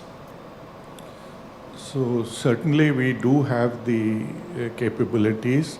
In fact, at L&T we have been working for quite some time now on autonomous underwater systems and underwater communication, underwater detection. So these are all areas which are the elements of the technology which are required for autonomous systems of the future. So at the naval level, at one end we are looking at our fleet expansion, because when we compare ourselves with some of our neighbors, there is a need for expanding with the next generation fleet, and a lot of work is going on in that direction. At the other end, there is the emerging technologies that we need to look at, and we have our eye on that. We are looking at how that can be deployed, the manned, unmanned teaming, the autonomous systems, the directed energy weapons which can be deployed on platforms. All of these technologies are sharply on focus, and in some places we work with DRDO on that, some places we work with the user. We are experimenting on our own on some of these technologies, and I believe that we are pretty much aware of what is required, and we are working in that direction. Yeah. Air Marshal, Mr. Ramchandani mentioned the words man-unmanned teaming. That is going to be my next question to you. That's also part of what I call the drone wars. It is the evolution of air warfare. It's something that India is investing in presently. We are also investing in stealth technologies. The concern is that we are perhaps a bit late in the induction of stealth platforms. However, since this is a session that looks ahead, looks forward, could you give us an idea of how stealth and manned-unmanned teaming is essential for the future of your fighter operations? Yeah, stealth is sensor independence. Basically, no sensor can detect me, and I should be able to become sort of unseen. And if nobody sees me, then I will be able to do the job of war fighting in a better manner. So that is what is the idea behind stealth. You may have said it correctly that we are slightly late, but the technology is very deep. It is completely different way of looking at, let's say, right from metal cutting, how to join them together, what kind of antennas we are going to put inside. So all that has taken a long time, and we are doing this independently because nobody else is going to give it to you. That has been our challenge, but I think we are there now, and shortly we should be launching the main project. Now, stealth, when it happens, the weapon carriage capacity in the stealth platform is not very large. So because of which we must have some unmanned element ahead of him, which are controlled by this stealth aircraft, and it goes ahead, and it's a well-established concept, more theoretical right now. It is slowly getting into practice, and means we have some kind of confidential projects going to address this aspect. One more point which I want to make is, any new technology has got three actually aspects. One is that the technology per se, like drone, it can go and attack. Simultaneously, some people, some industry should also work on sensors which can detect, and also how to neutralize it. So actually one area generates 3 or 4 different allied areas which also needs to be worked on together. So this has been, I keep telling this because it is not only drone. So it is 3 or 4 allied technology which needs to be developed together. Mr. Kamath, one of the areas where India has really developed over the last decade is in sensor technology.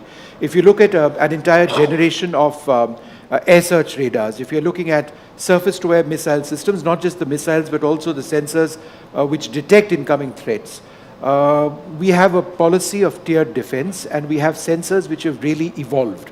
Could you tell us the significance of this as we look at air defense of our country? As the technology advances, Air Marshal mentioned about stealth platforms. So you have to develop now sensors which can detect the stealth aircrafts. You also now, as the missile technology moves towards the hypersonic cruise missiles and hypersonic glide missiles, you will have to develop sensors which can detect these missiles so that you can shoot them down. So it's a constant, I would say, a cat and mouse game. As the platform technology increases, so does your sensor technology necessarily have to increase to help you protect against these platforms. So drones, as Air Marshal mentioned, you have to now work on technologies which can detect drones which have very low signatures, both radar as well as audio signatures. So we have to now develop new sensors which can detect drone easily, and we have to work on technologies which can neutralize these drones. I'm sure in the next 3-4 years, we are all praising drones today, but you will see in next 3-4 years, you will have enough sensor technology which can help you detect and neutralize them. Yeah, no, it's a constant battle, as it were, back and forth. Mr. Ramchandani, China is building ships at a pace that the world has never seen before. The tonnage which they're putting out at sea, it indicates a huge expense which they're willing to actually put in. One of the concerns of the domestic shipbuilding industry is that orders aren't placed fast enough. I mean, our legacy process of orders has been slow, let's face it. But how do we have capacity in this country which really does need to translate into ships being built? And how do we have the technological prowess, not least of all at L&T? So shipbuilding is industry by itself. It has its own complexities, and it is very clear that in terms of shipbuilding capacities today, India is far behind that of China. So really, if we have to leapfrog our curve, it's the deployment of better construction technologies which will enable us to get better yield from the capacities that we have. And that's something that we are focusing on, the deployment of Industry 4.0 or Shipbuilding 4.0 to scale up the speed of shipbuilding. That's a focus area for us. Shipbuilding also requires a large ecosystem of equipment manufacture and weapon manufacture. And that ecosystem is being slowly built in the country, because any platform that you build is actually an accumulation of very complex equipment and weapons. And your ability to source these and to integrate these on platforms is the other challenge. So we are looking at how we can scale up these aspects also. Some of these need to be done even at a global scale, There is no point in trying to build every equipment on a ship. There are valve companies all over the world, and it is best that you can get into the global supply chain and access that so that you can build your platforms faster. So I would say that there are a few things that need to be done. The acquisition process needs to be speeded up. There are new yards coming up also in the private sector. It will, of course, take some time to mature. But how can we harness the entire shipbuilding capacity that is available in the nation? How can, many times there is a skewed load distribution. Yes. So you would find some shipyards have swollen order in books, and then you will find some shipyards where the order book is very thin. So probably ensuring that the capacity kind of goes to where, the ability to deliver exists, building a complete supporting ecosystem around it. All of this is required to enable us to scale up our fleet fast enough. I think the Navy is very cognizant of that. They are looking at, how we can scale up our fleets very quickly. And the capabilities exist. We need to deploy better technologies in our construction methodologies, and I think that would bring about the transformation. Yeah. Ashish, one of the big investments of the Adani Group recently is in ammunition manufacture. And it's not just ammunition, is it? What was opened in Kanpur recently has very much the future in mind, because what you manufacture now might meet requirements now, but you've got a scalable manufacturing unit, and you've got physical access to areas you can build up in the future as well. As we talk about new technology, how important is it for us to get the basics right? And by that, ammunition. See, this is one area which was prioritized many years back, both by the forces and the industry, that over the last 75 years, what we have seen is, even though a lot of good work which has happened in the public sector is important, but the capacity requirements which are there going forward for the forces are not getting met. So the decision within Adani was, how can we take this as an investment? And this was one question which Army Chief actually asked me on the day of the inauguration, that Ashish, do you have an order? And I told him, no, this facility has been built on trust. Right. And we know that there's a capacity requirement, there's a capability requirement in the country. And see, again, goes back to the fundamentals of ammunition. Let's see what's happening around. We are talking about now no longer a 15 days war. We are talking about a war which has stretched over 2 years in the Eastern Europe. And one of the biggest demands which is coming globally is actually about 155 artillery, for example. Yeah?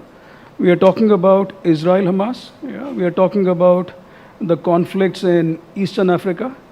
And the underlying foundation of sustaining any of these conflicts is ammunition. You may have world-class platforms, but if you don't have ammunition to fire, doesn't matter small caliber, medium caliber, large caliber, yeah, it's a sitting duck going waste. So the point on having the foundation, before we talk about the drone technology, the ISR, but if my frontline soldiers don't have the small arms, yeah, they don't have the ammunition, they don't have the basic counter-drone systems, which are actually going to stop some of these, yeah, we can't talk about artificial intelligence-based platforms in the future. Yeah. So it's a two-pronged approach within Adani. One, we have to meet the immediate needs of the forces, but how do we continue to not lose direction of 2030, 2035 in terms of future of warfare? Yeah. The entire concept of war wastage reserve seems to have changed completely on the basis of what we've seen. Air Marshal, we're talking about the future, but it's also equally important to upgrade legacy systems. How is the Indian Air Force committed to that? Yeah. See, we have various surface systems and lot of aircraft. Means all the aircraft which we are holding, we have been upgrading them. We started with the MiG-21, Jaguar, MiG-29, Mirage 2000, and now we are embarking on a very ambitious project of indigenous upgrade of Su-30. Recently it was in the news, and that we are going to do with HAL, and close to about 40% work share is going to go with private sector. Now upgrade means infusion of new capabilities, new weapon systems, new sensors, and now we are also looking at can we put some kind of edge computing, AI capability in that. These capacities were not available when we did previous upgrades, but now when we are going to do that, I think this new technologies I'm able to get a chance to infuse. So my lot of legacy or obsolete systems which are there, they go away. See, aircraft, any airframe has got about 40 years of life. We also enhance that life. Sometimes we have gone up to 50 years because the machine is capable. So upgrade is a very important piece of this whole puzzle, because my people are trained, I have got all the facilities available, so investment also is under control. So because of which upgrade, and we will continuously look at upgrade whenever need arises to infusion of new technologies or installation of new weapons, we will go in for upgrade. And Mr. Kamath, when one talks about upgrade, India now seems to be reasonably well placed to ensure the upgrade of legacy systems. If you look at some new sensors we've built, for example, the Uttam radar, it's a new radar. It gives the Tejas a lot of potential. It replaces the existing radar. It can be scaled up for the Su-30, probably will be scaled up for the Sukhoi 30. The T-90 tanks we have, we now know that they need to be much more protected by active protection systems. These are just two ideas which come off the top of my head. There are so many others. How is this major work for DRDO in terms of making old systems relevant? So it's an important part of our portfolio. We are part of the Sukhoi upgrade, both for the airframe as well as for the engines. So it's going to be an important role because we have invested so much money in these legacy platforms. You have to be able to sustain it and improve it over the course of time. So it's a very important part of our portfolio. I would say 20 to 30% of our effort goes in these kind of projects. Well, I'd like to thank you all very much for being with us on this first session. And I think it's an important discussion and a serious discussion which looks at the opportunities which actually exist in India, public-private working together in so many different levels. It is an exciting future, but the challenges, I think nobody over here would doubt, are absolutely immense. Thank you once again. Thank you.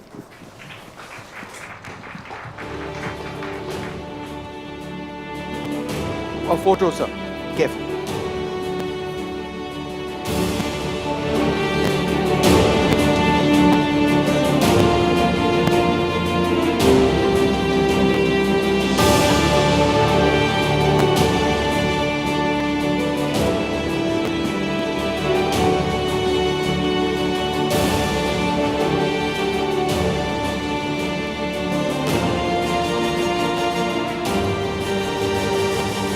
Thank you all for that incisive look at the future of defense in India. As Vishnu said, there are many challenges, but it's now time for our next session that looks at the transformative potential of public-private partnerships.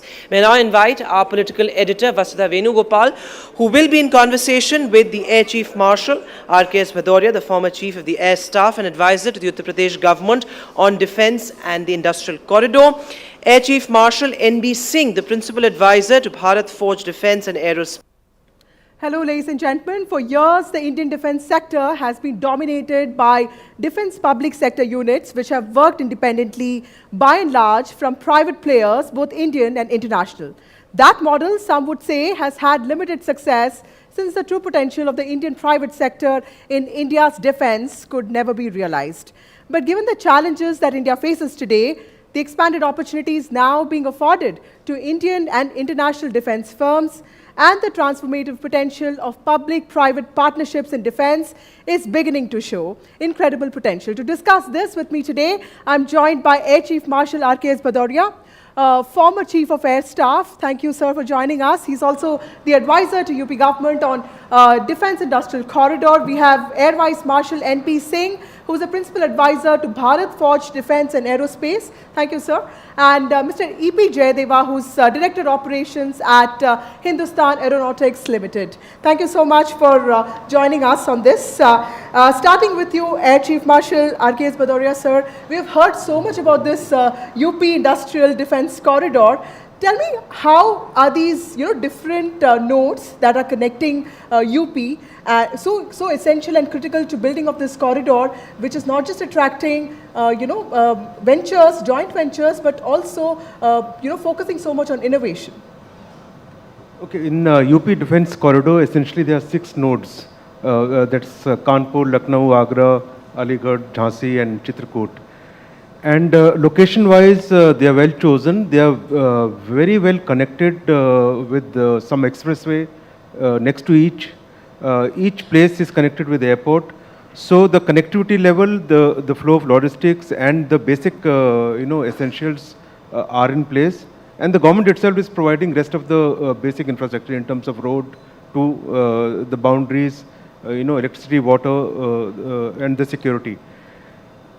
The importance of corridor, I think, is when the government decided to make 2, one in UP, one in Tamil Nadu, as you are aware, is to energize this entire sector and bring this essentially the transformative effect of public-private, public-supported private partnership into these sectors.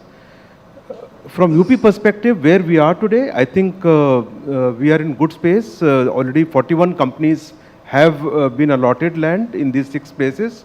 3 of these nodes have already run out of land, and we have started phase 2 of land acquisition. So that is the current state. Target is about 25,000 odd crores in terms of 114 odd MOUs already signed, with 41 work started, that means land allotted. So overall, I think with the recent inauguration of ammo factory at Kanpur from Adani's was the first big production unit that has gone into production. Similarly, now all others will come up over the next year. I think important is now to not only look at large companies and populate the MSMEs and startups around it so that they can be supported. So that's our focus area. Bring the large players, bring a ring of MSMEs and smaller companies next to it, and build an ecosystem that can be supported. Right. Air Vice Marshal NB Singh, you've also partnered with Indian Army and DRDO on the manufacture of ATACMS guns, and something that people have been talking about. Tell us about your experience of it, and also how does it work to create a world-class weapon of this kind? Yeah, the journey with DRDO was really, really excellent. You see, a journey of 1,000 miles, even if you run a patch of rough road for 5-6 kilometers and still you reach the destination, the journey is said to be very excellent in every form. This has really brought a rich dividends to Bharat Forge, to DRDO, as well as to the nation. I just explain you how it happened. You see, initially when we started this process of thinking of doing a partnership for the artillery units, the first thing was that we had to create infrastructure, specific requirements to the artillery guns. Because yes, we had one plant that was with the ordnance factories for the barrel manufacturing. There was no other plant. So a specific infrastructure which was required for the artillery system, which was created. And today this has become a national asset, because if you calculate any national power for any nation, then the industrial base which can be utilized at the time of war for the military purpose or for the production of military platforms and equipment, it considered a very vital parameter. Right. And that's what Bharat Forge has done it, created the infrastructure. Secondly, the indigenous production of such a weapon system reduces the dependence on import, and thus it gives you a jump on your self-reliance. That's what happened. Thirdly, when such weapon system or platforms are manufactured in great numbers, which is required for the country, huge country like India, which has got a very big borders, then there is a lot of job opportunities which are created. And this also stimulates the economic growth. And finally, it results in the national development. Right. This has given a lot of technological advancement, or can say knowledge, to Bharat Forge in the whole journey as such, because we had to create infrastructure, we had to skill our manpower to the required job, we had to really put the international standards for the quality, as well as we have to comply with various international standards to come up to the requirement of the DRDO as well as for the production facilities. Right. This. Mr. Finally, yes. I just come, last point which is sure. there on this. Finally, this project has put India as well as Bharat Forge in the world map. Today, we are competing with all the established players in the world market for export, and we have already achieved the success in that. So that gives a very satisfying result to all of us, and it gives a pride as an Indian to us. Right. Thank you. Mr. Jayadeva, when we talk about partnerships, which we've been doing right now, HAL has a lot to boast about. You've had with Dynamatics, Samtel, General Electric. Would you consider Tejas as one of the successful case studies, when you talk about PPP models? Yeah, definitely. LCA has been showcasing the private-public partnerships in India as such. Say the whole of aircraft, if you break down into, say, airframe and LRUs and engine, if you see, the more or less the airframe was designed by HAL, and the rest of things have been designed by HAL, as well as many private industries, which are supplying almost 30% to 40% of the LRUs which is sitting on the aircraft. And we are sourcing all these LRUs also from them right now. And in future also, when it happens, when we happen to get further orders, definitely all these private sectors, industries will be with us. And LCA is a true test case where private-public partnership can be showcased. Right. Air Chief Marshal Bhadoria, sir, despite all this, India still remains one of the highest importers of weapons. In very simple terms, can you explain to us how critical it is to move away from this model, even though sometimes or often it may actually be more expensive to manufacture our own weapons? I think it's absolutely critical, absolutely, to become self-reliant. I think Atmanirbharta is the target. So, why it is important is very clear.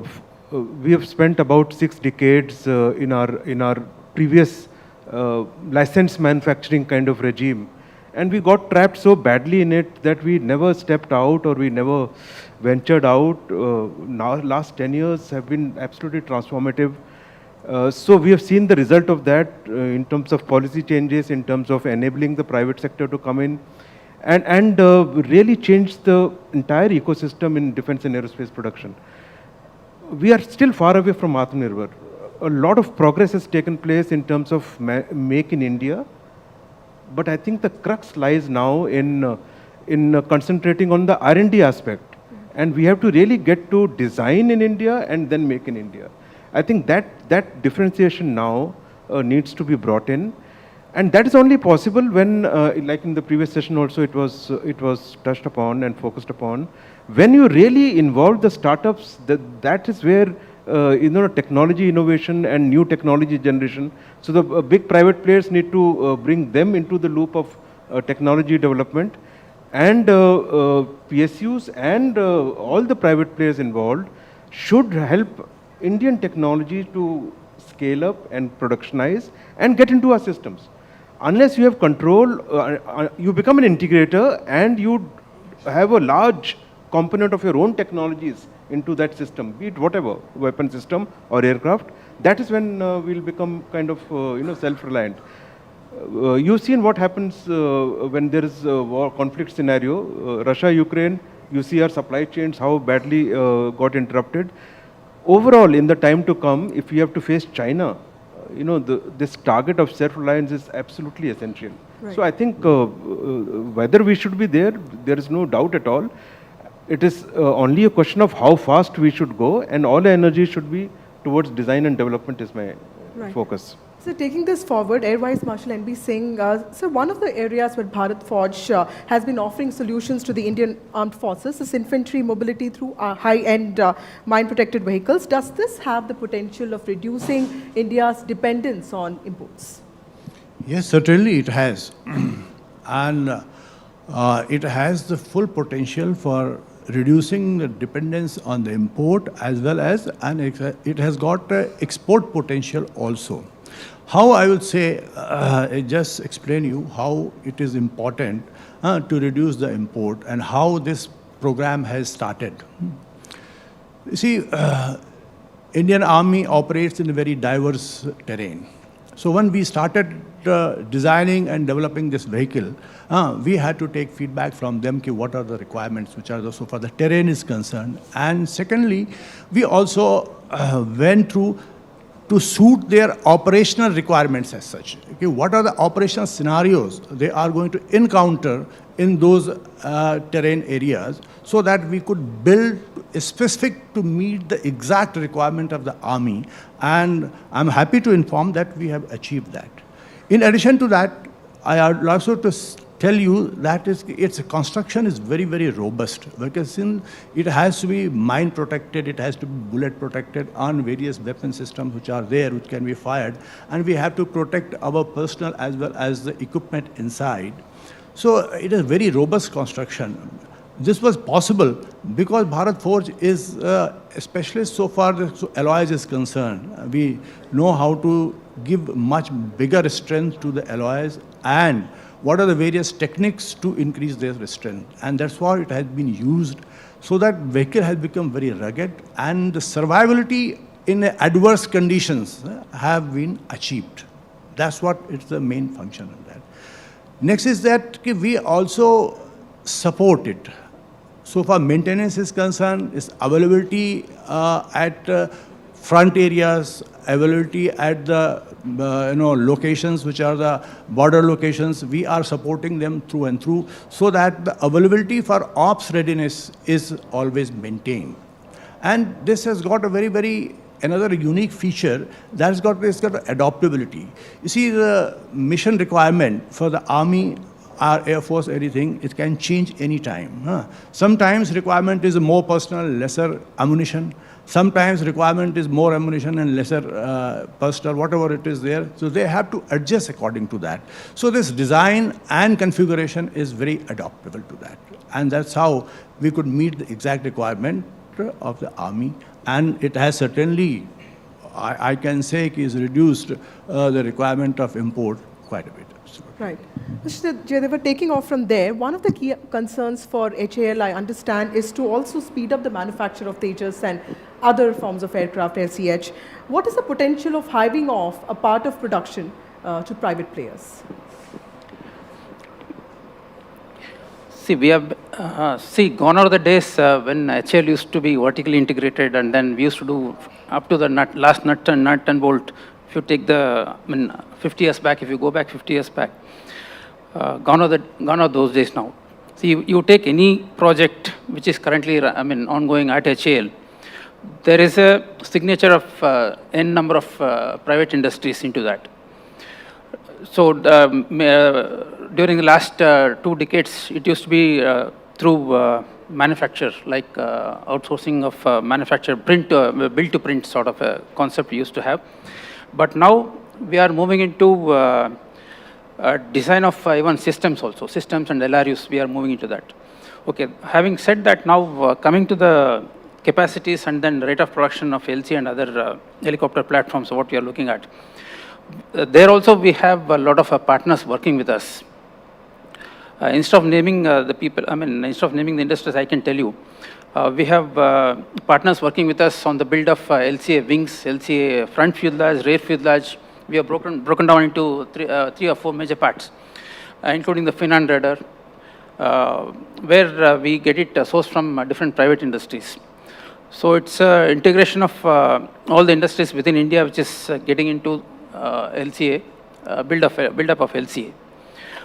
So it's already there, and then we would like to take this forward in our other future programs also, like our IMRH, Indian Multi-Role Helicopter, where we are looking for partners right from the beginning, where they'll do the prototype build, and then, for example, what happened in LCA was, we used to design, then we used to build up with the DRDO and HAL partnership, we used to design and then build.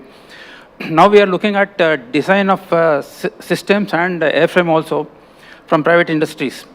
Otherwise, programs of such huge potential, probably it will be very, I don't say difficult, but we can reduce the time to induction. Now services wants us to induct all these platforms at a very faster rate within, say, 5 to 6 years. Right. So if you have to achieve such shorter time to induction time frames, definitely we need a lot of partners working with us. Right. And private industry definitely comes in bringing their efficiency and others, infrastructure and other things. Definitely we look forward to working with them. And definitely HAL has plans to involve private sector in a big way in all our future projects. Air Chief Marshal Bhadoria, sir, 3 weeks ago I heard UP Chief Minister talk so much about jobs. He said that the UP Industrial Defence Corridor will actually end up creating thousands of jobs. Tell us how key or important is this generation of jobs, when it comes to defense and PPP models? No, I think with the establishment of defense corridor, the generation of jobs would be a very important element. In fact, in the initial portion itself, we look at what kind of investment is being put by the companies who are asking to get established, and what kind of job content, job opportunities would come up. So far, with the current plan of action, which is already in place, we are talking of 40,000 plus job opportunities. What is already being established, already 10,000 plus has already crossed. That will come up. So I think equally important is the skill development. Part of the defense corridor, the MSME department sponsored one common facility center is coming up in Jhansi. There are two more we are planning, which would be private sector kind of led as a common facility center. Also, UP government policies on education and skill development are really getting transformed. So the locally available skill sets across the spectrum, that means the high end, at the design end, the research specialist, then at the technician level. So the complete skill sets will be available locally within the UP government, within the state, for the UP corridor industry to capitalize upon. That is a very important aspect, and I think that's going to happen. Right. So it's a very important aspect of the corridor development. Yeah. Air Vice Marshal NB Singh, one of the concerns that many manufacturers seem to have is the speed of placing orders. Do you think this commitment to Atmanirbharta that we've all been talking about, and the government has also been showing a lot of commitment to, do you think that will end up in speedier orders, that also may lead to the business becoming more viable? Yes, the speed of order after development trials and should be quick, because if the time gap between the development and deployment is shorter, the services gets an edge over the adversaries. This is number one. Second thing is they are operational ready to take on any evolving threat which are coming up. And third thing, it gives them a strategic advantage also to gain the battlefield superiority, because you see when new equipment or new weapon system is inducted in the forces, the specifications and the capabilities are not known to the adversaries, and that time you have an advantage. So if this is delayed, then you lose that advantage. This is so far the services are concerned. So far the industry is concerned, yes, because industry has been waiting, develop the equipment, weapon systems for so long. They have, and the trial period is for the armed forces in the context of the Indian context is approximately 2 to 3 years. So once you have gone through all those trials, then you have invested a lot of money, so for manpower and everything, then the industry needs that it should be done on the fast track. This is the one. And if we are able to do that, then industry will be able to plan their production in due course of time.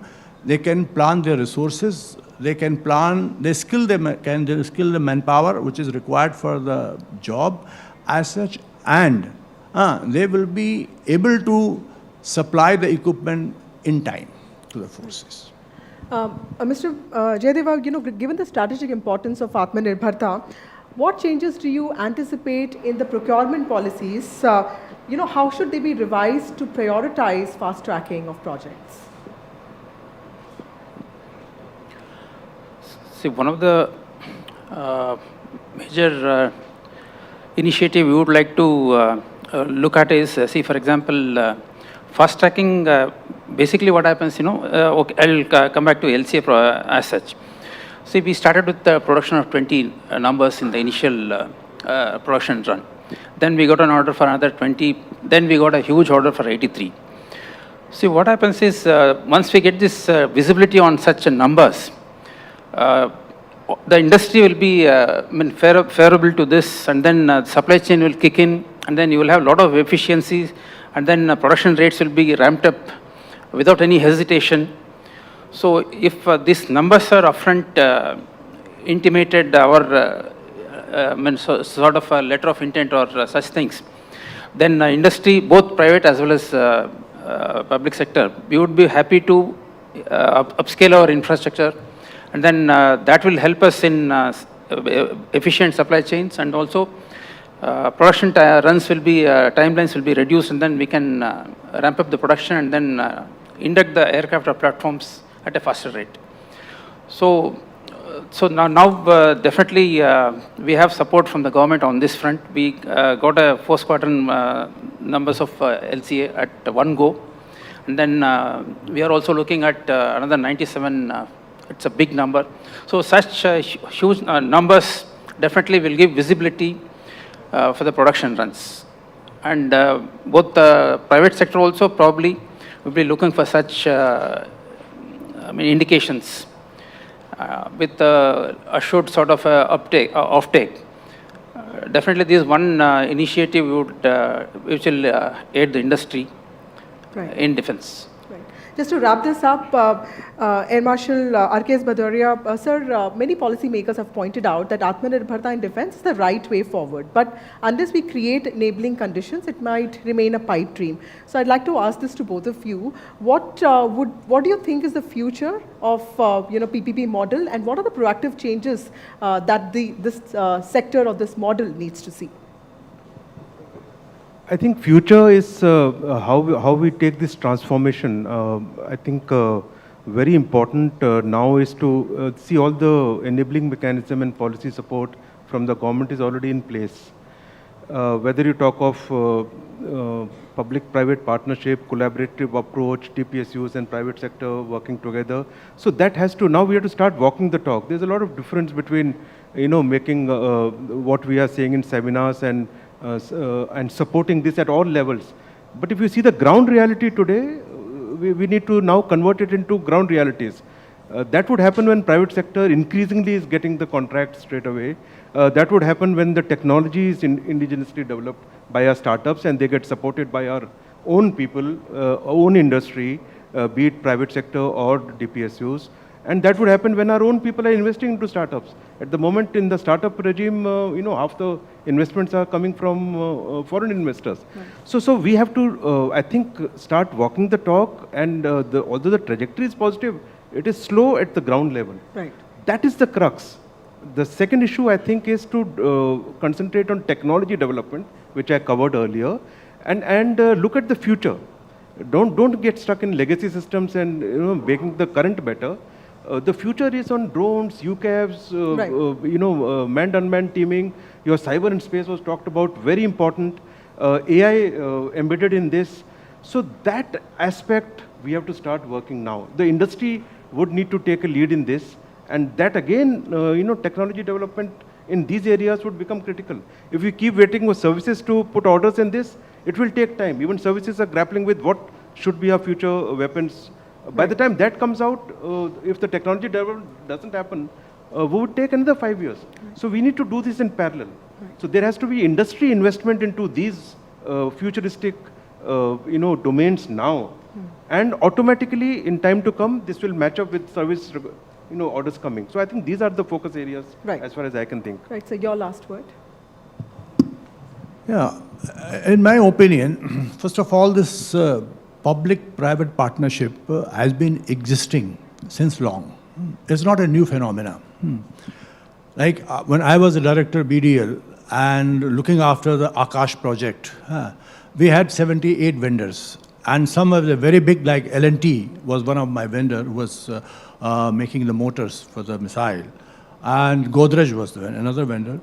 And there were small MSMEs also. But that time, nobody talked about, because it was not a big phenomenon. But today, media's attention has been caught on this basic focus. This means there has been uplift in the future of it, and the future is very, very bright. Why? See, the government's focus on indigenization as well as self-reliance is there and is going to be there for a long time. And this is the only way to bring up the change in our environment. Therefore, now we have to harness the available infrastructure which is available with the private sector and their capabilities to foster innovation, as well as to make the world-class addition in their infrastructure so that we can compete with the world. Today, we are not going to make the weapon system only for India. We have to make in India for the world. And that's the motto, we have to follow it. And this can be done only with the help of the private industry. Right. Now, there are certain challenges also. You see, the expenditure on R&D by the private industry, barring very few of them, is very, very little. This has to increase, this is number one. And second thing is they have to adopt various quality systems as well as the standards which are international in nature. They have to start working on that from day one. So for the policy changes, which I recommend sitting outside and working with the industry, I feel that what a Ministry of Defense has to do that, they have to incentivize the expenditure which private industry is doing on the R&D. Right. This must be incentivized, and if we achieve, we are able to overcome these challenges, then I think we will be. The future is very, very promising. And why not? If you see the public-private partnership in other sectors like road, civil infrastructure, ports, and power, it has flourished. Why not in defense sector? Right. And with this, I think it's very, very clear that is private industry is going to participate in full, and this model will certainly gain momentum in years to come. Thank you, Air Vice Marshal. So DPSUs in India have for long had the innovation and also technology and also scale, but the private sector is the one that has shown agility and also commitment to speed. Maybe the success lies in a combination of both of these. Thank you so much for joining us. Stay with us for more sessions. Thank you so much.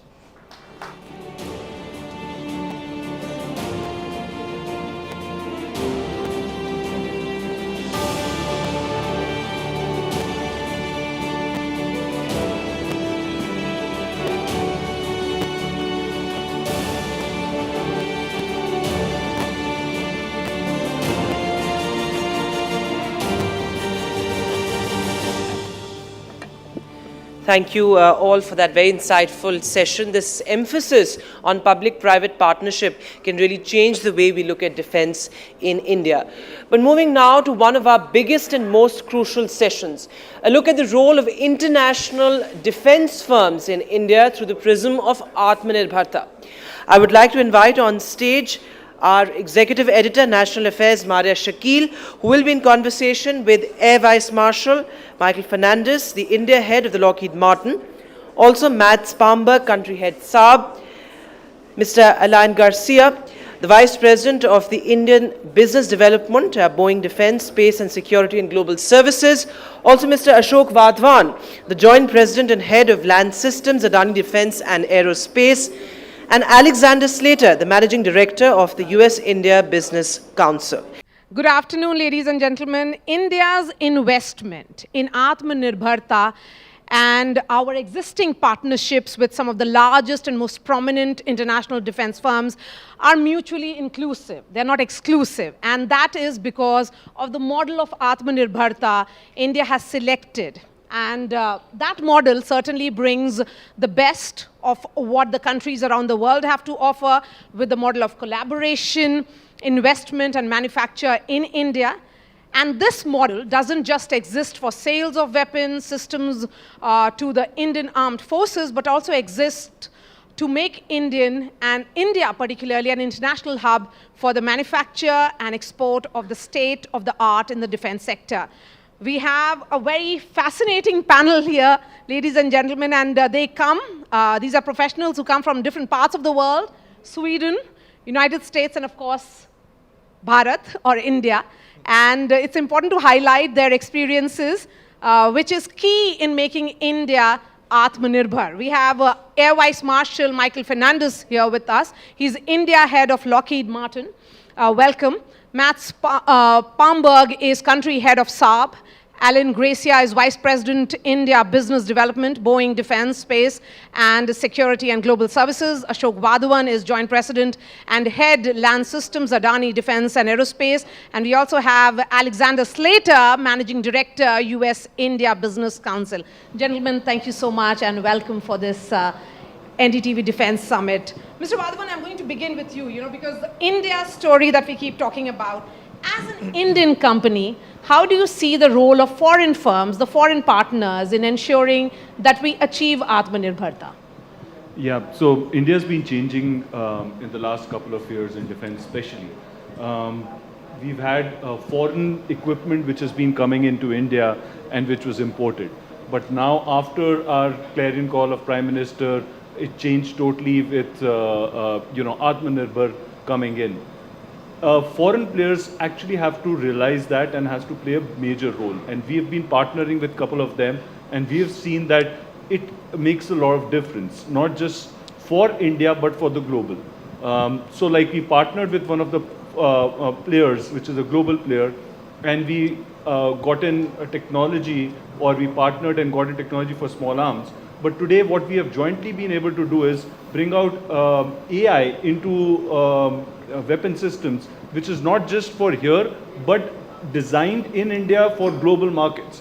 So that's what the foreign players have to do. They have to realize that, yes, we need them to be with us because we need the technology, we need to upgrade our capabilities, we have to join do it, but we also need to partner together with, and bring out newer technology, which is with AI for the globe being developed in India. And most of the partners whom we have done, they have realized that the talent pool which exists in India with the R&D which has already been done, if that can be combined, it becomes lethal.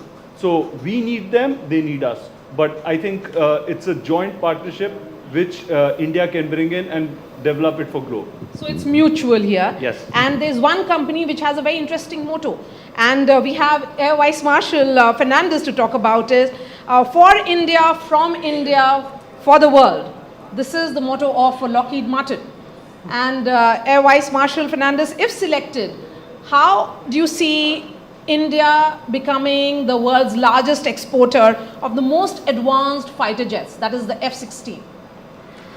Maria and NDTV, thank you for having me on your panel. And and thanks for this nice question. Lockheed Martin was in India long before Atmanirbharta and Make in India actually became a buzzword. We've been in India since 2010, much before there was any compulsion for us to be here. It was more out of choice than anything else that Lockheed Martin decided to come to India. We partnered with an Indian company and opened up 2 JVs. One was making the Sikorsky cabins, S-92s, and the other one was making the empennages for the C-130Js.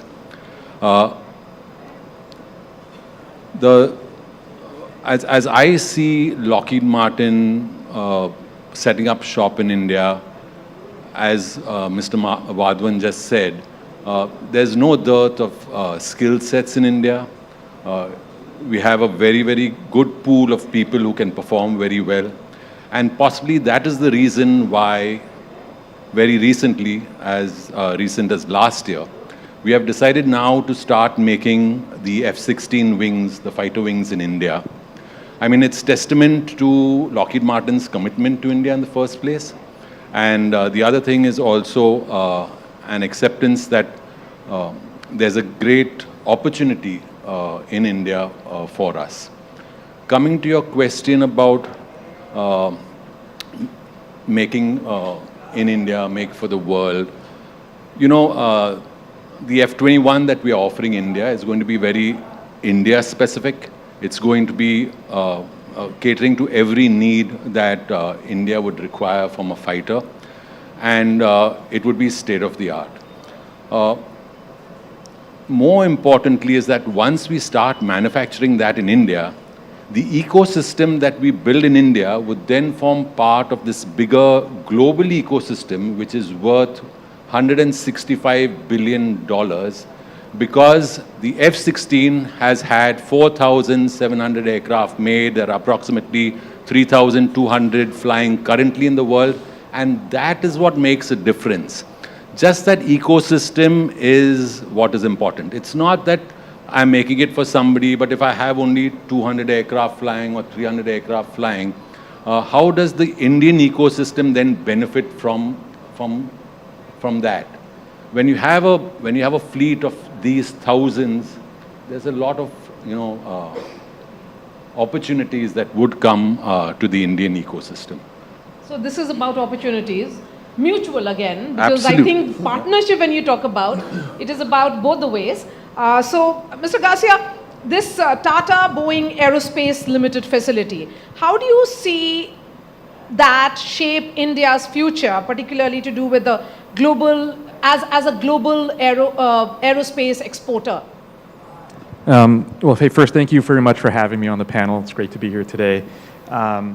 So, Tanya, to add on, to follow what Mr. Fernandez was talking about in regards to our joint venture with Tassel, we have that joint venture located in Hyderabad, and it is where we build all of the fuselages for the AH-64 Apache attack helicopter. And it's not just for the ones that India has, this is for the globe. Going forward here. We've had that facility up for a while. We've delivered over 250 plus fuselages from that, to include the 6 Indian Army Apache helicopters that we're planning to deliver later this year. And 90% of that, of the material that we utilize to build those fuselages are actually procured from here in India. So it's really, setting up that that joint venture, it benefits both of us. We put out a great product. I would say, in 2022, Tassel actually won the Boeing Supplier of the Year award, which speaks volumes. I mean, it was, I think, over maybe 11,000 suppliers. Tassel was picked as the #1 supplier for Boeing. So it's a testament to the quality and skill that we're able to capitalize on here in India. And then along with that, setting up the capability and the infrastructure to help develop the ecosystem, because of the great work that Tassel has done on that project,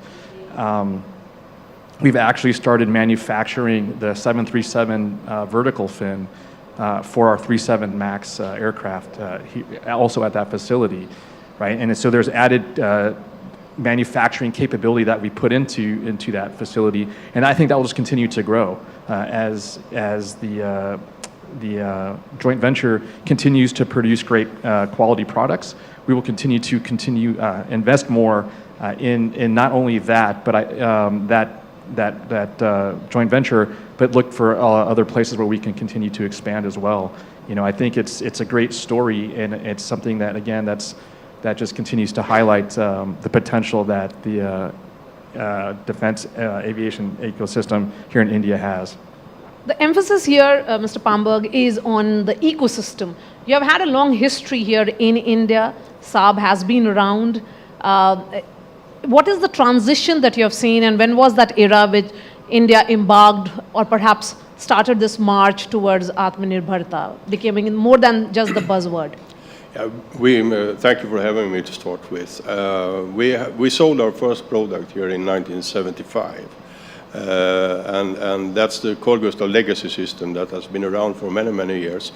Over the years, we have also had the license agreement for production of ammunition and also the weapon. But there is also other products we have sold. But what we have found is that we have had to have Indian partners supporting us, be it in maintenance or be it for certain components or whatnot. And now we see we are taking the next steps in that development. And one of the steps we are taking is, of course, to start our own operations to a certain extent. To sum it up, Alexander Slater, India and United States, they have a major strategic defense partnership. There is also an emphasis on transfer of sensitive technology, which was almost unthinkable 10 years ago. What changed? Well, I think, first of all, let me start off by saying thank you to NDTV for having me take part in this conclave. It's wonderful that you convene these sessions so that we can advance the ball on international cooperation in areas like aerospace and defense. It's also wonderful to be on this panel with USIBC members Lockheed Martin, Boeing, and Adani, as well as our friends from Saab. It's great to be here. I think if you want to sum it up in one word, it's trust. I think that the history of the U.S.-India strategic relationship has been up and down over decades, but since 2008, it's generally been one that's headed in a very, very positive direction after the closure of the civil nuclear agreement between the two countries. It really was a signal, I think, to both bureaucracies that this was a priority relationship, that trust that may have been damaged in previous interactions had been restored. And we've really seen an immense quickening of that integration since 2016 going forward. That was the year that India was labeled a major defense partner of the United States.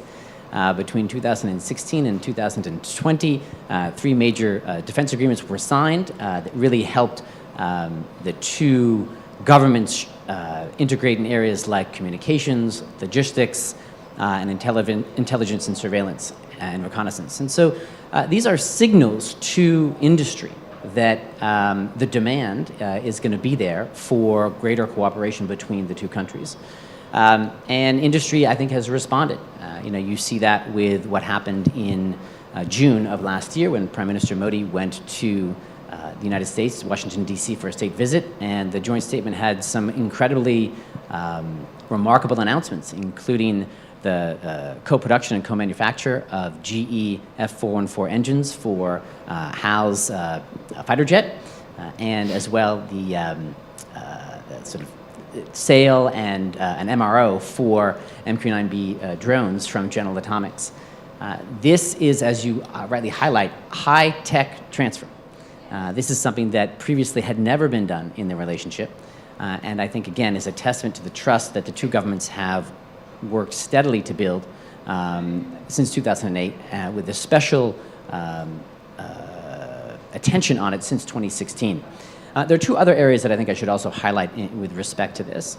The first is that one of the challenges that I think companies deal with in terms of joint ventures, in terms of doing more work in India, are export controls. Some of the highly sophisticated, highly sensitive stuff that they do create in the United States and want to create either in partnership or supply those intermediate goods for other things that are being done here in India.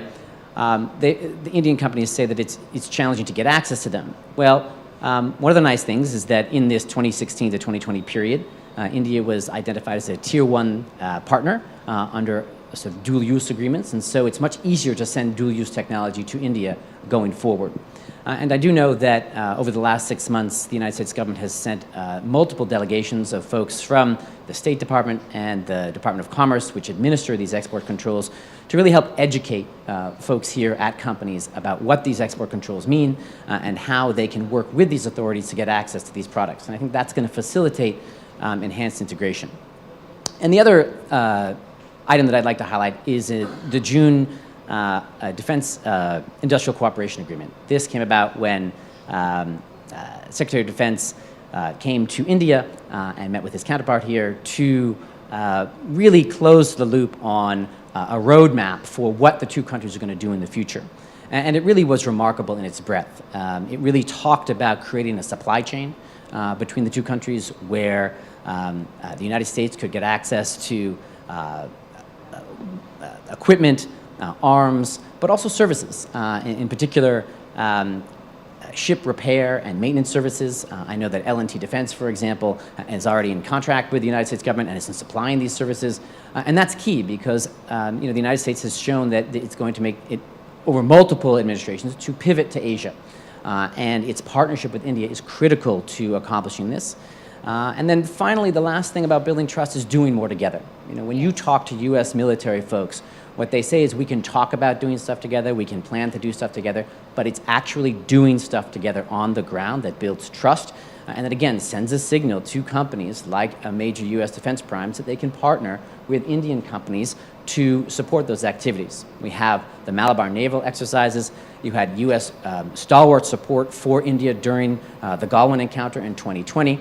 And there's increased discussions about how India can be a supplier of munitions to the United States as it thinks about ramping up its defense supplies in dealing with threats around the world. Yes, and this international partnership, Mr. Wadhavan, actually means the MSMEs in India will be supported. And there is an example which is there with the Adanis about this project that you are currently working on, which is manufacture of 900 Hermes 900 UAV. How do you see this investment actually take shape, and how will this give the much needed support for the growth of the Indian MSMEs? Yeah, so whatever we do in Adani's, the way we are structured, or the way we are looking at is that we will have a consortium of partners working with us. So any program which we take in, if we are the prime, like the Hermes 900, which is the UAV, which is the Drishti, which we just launched, or the ammunition park we just launched in Kanpur, we are building capability along with our partners. It's not just we building integrated facility from wing to wing. We are saying that we will be doing the core part of it, but there'll be a lot of partners and MSMEs which will grow with us. Be it wire harnesses, be it structures, be it explosives, they will all come in as a park. So if we put in 1 rupee into it, the counter effect in the economy will be multiple folds, because there will be at least 10 partners who will be working along with us to develop this product to be delivered to the user. So the economy grows, MSME grows, and what we are doing is we are just giving opportunity to them, but we are bringing them in our folds in some form or the other, so that they develop competencies, they develop technology. So with that, the economy grows, as well as the ecosystem of defense grows with us. Yes, so Mr. Pamberg, talking about Carl Gustav, yes, the groundbreaking ceremony which you had. Yes, we have. We are actually the first company, the first foreign company that has been approved for having 100% ownership in a defense factory here in India. And that's a big step for us. And I also think it's a big step for India that will prove to be beneficial going forward. So we are building up this in Jhajjar, here outside 50 kilometers from where we are, more or less. And we had a groundbreaking Monday, and we will, during 2025, start to deliver the M4 weapon from this facility, the latest version of the Carl Gustav system. And we will produce, we will do the assembly there, and we will also source components and whatnot from India to a high extent. And it's also part of our global industrial system, like our friends from Boeing and Lockheed Martin talk about. It's an global industrial system. So it's a big step for us, and we are really looking forward to see how this can develop. The system has been operational in the older version since 1975, as I said, and India is actually the biggest user in the world of this Carl Gustav rocket launcher. It's a standard weapon in the army and other segments of the Indian Armed Forces. So it's a good step. It's a good step. Mr. Garcia, can you elaborate on Boeing's achievements in indigenization? Yeah, sure. Yeah, since we've have a number of platforms here, which I'll talk about later, it made sense for us to, excuse me, to indigenize certain aspects and capabilities into India to support those platforms that are here.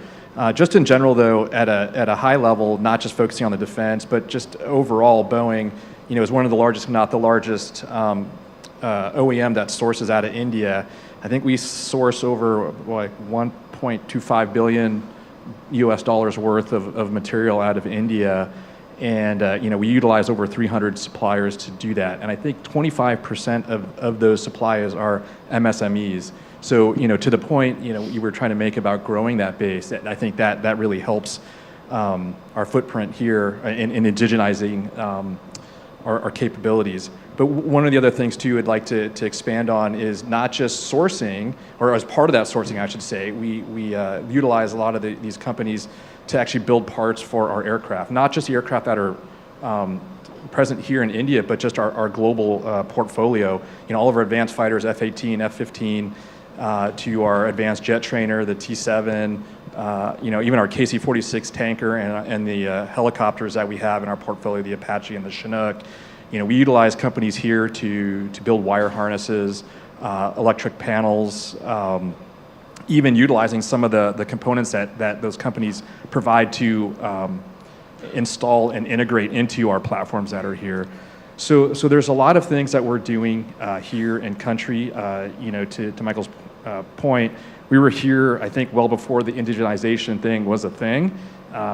We have over 80 years of history, both on the defense and commercial side with India. But we continue to grow that, and one of the things we just recently have done is we've inaugurated our engineering center campus down in Bangalore about a month and a half ago. Really, it's Boeing's biggest single footprint outside of the U.S., where we have over 5,000 engineers that'll be located there and working, on various projects. And again, that capability will reside here in India. The things that they develop, not just for our global fleet, both defense and commercial, but also projects that we were looking to co-develop and co-produce with here in India, will reside here. So that IP and that knowledge base will stay here. Air Vice Marshal Fernandez, talking about the Tata LM Aerostructures Limited, and to be specific about C-130J Hercules, how is that really the example of made in India supply to the world? Yeah, so Maria, the empennage, like I told you, every C-130J flying out today all over the world has something that's been made in Adibatla, Hyderabad. Okay. So, and it's flying globally because it's the sole source for those empennages. But just if you permit me to go back to your previous questions about indigenous content and how we drag in MSMEs into our manufacture and how it benefits, and addressing your point about the C-130 empennages. When we started making the empennages in Hyderabad in 2010, the indigenous content was zero. Everything was coming from abroad. Today, after 14 years, we have 96% of indigenization in that empennage. Everything being made here, like Alain just mentioned, by people in India. And having said that, and I want to give this as a very, very good story for everybody, because when we hit 94% for the empennage, which started from zero, when we brought in the fighter wing into India, we started off from 70% plus indigenization. So, it's not easy to just bring in technology, start off from the get-go, start off straight away. I think what the foreign OEMs, like Alain said, we've been here for so many years, but we've developed an ecosystem that today we can come and say that we can source so many things which are already being made in India because we've got this background with us. So I feel that indigenous content, getting the country ready to accept technology, those are important things that we have to go through those pains. And I think we have gone through those pains. And I think India is at a very good place just now to start accepting more such work. And Alexander, the semiconductors have huge defense applications. And given the fact that there is emphasis on supply chain to ensure that it is resilient, how will that ensure that this space actually is taken care of? So I think I should point out here that even before it became a publicly discussed issue, sort of semiconductor expertise and supply chain resilience. I think obviously the pandemic really highlighted this when we couldn't get access to enough chips and people couldn't get access to cars on a timely basis, for example. India and the United States had a robust cooperation in this space. Many of our members talk about a close to 24-hour development and design supply chain between India and the United States, because India has incredibly sophisticated engineers who design semiconductors.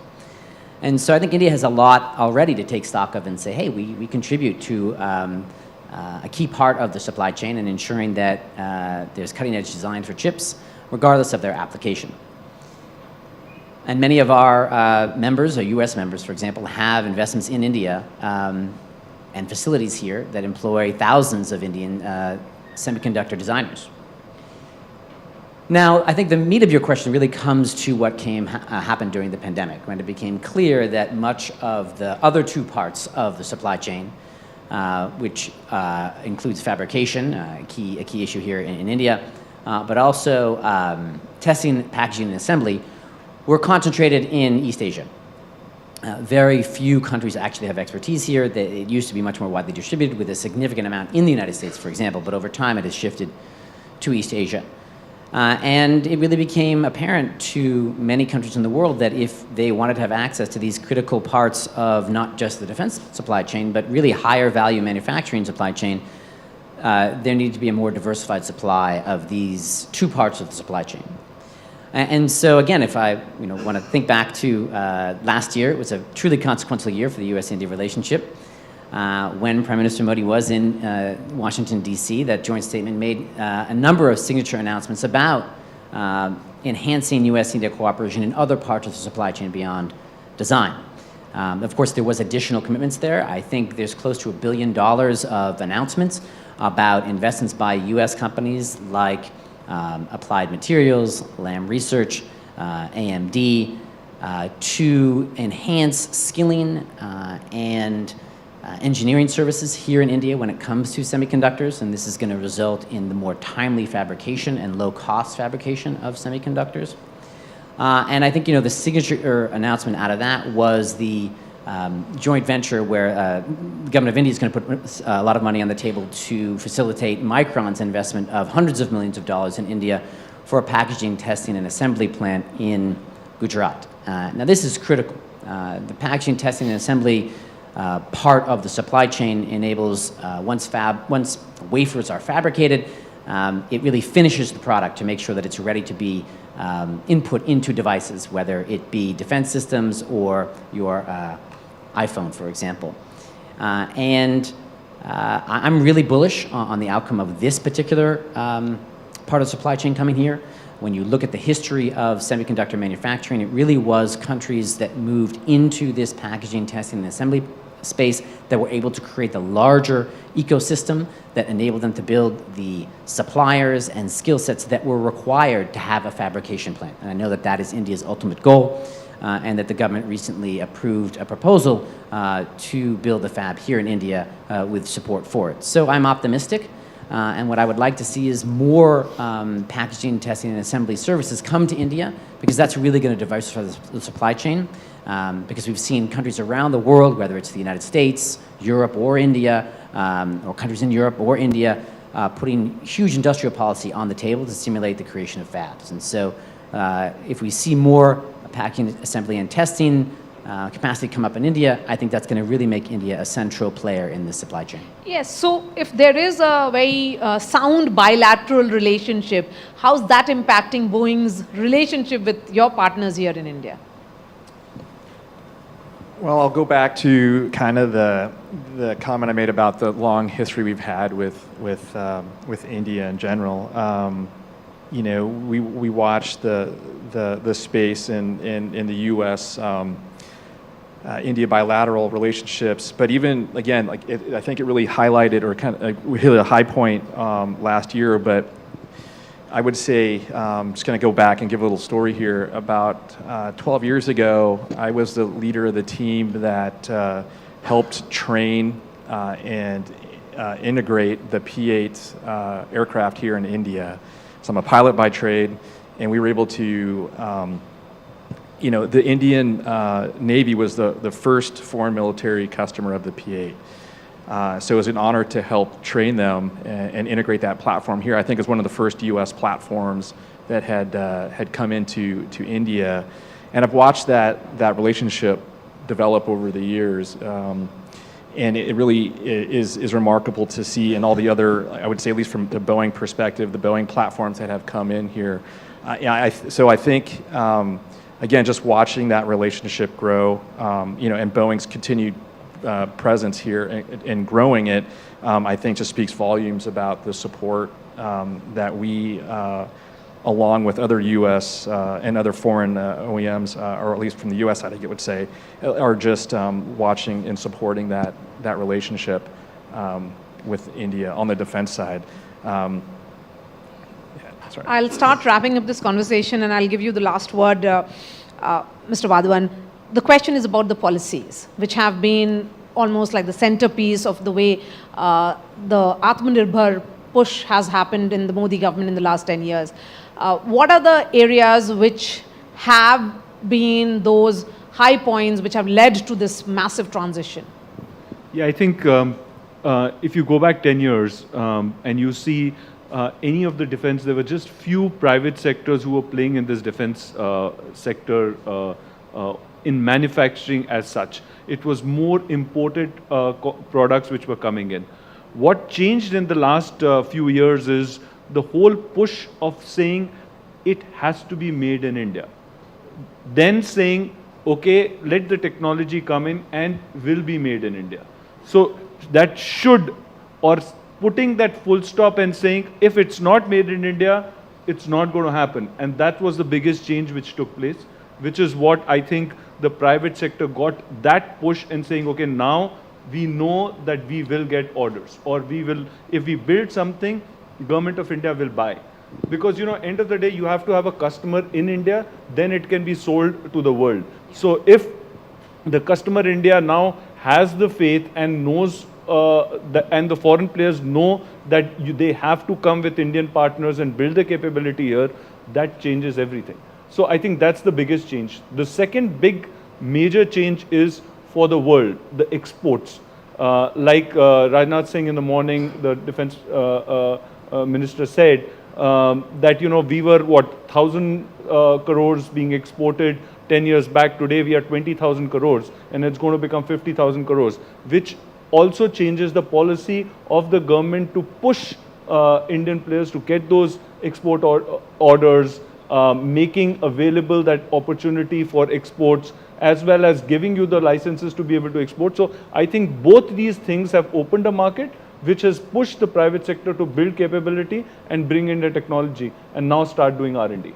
Okay, just to sum it up, you know, since you are an international firm here, how do you see, Mr. Pamberg, particularly to do with policies which will create even better opportunities for self-reliance? Yeah.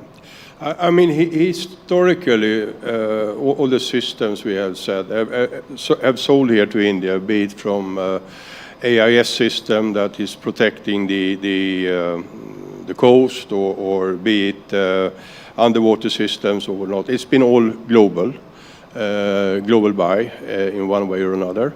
And now when we have established our own company down here for production, and we will see how that will develop going forward. But I think if we are a foreign company, we are paying tax in India, we are employing Indian citizens, I would also expect to see some changes in treatment, because there are categorizations in the defense acquisition policy that provides us from participating in competitions. And I think that is fair if we are coming, that is unfair if we are coming here and investing our money in India and in supporting self-reliant capability build-up and make in India.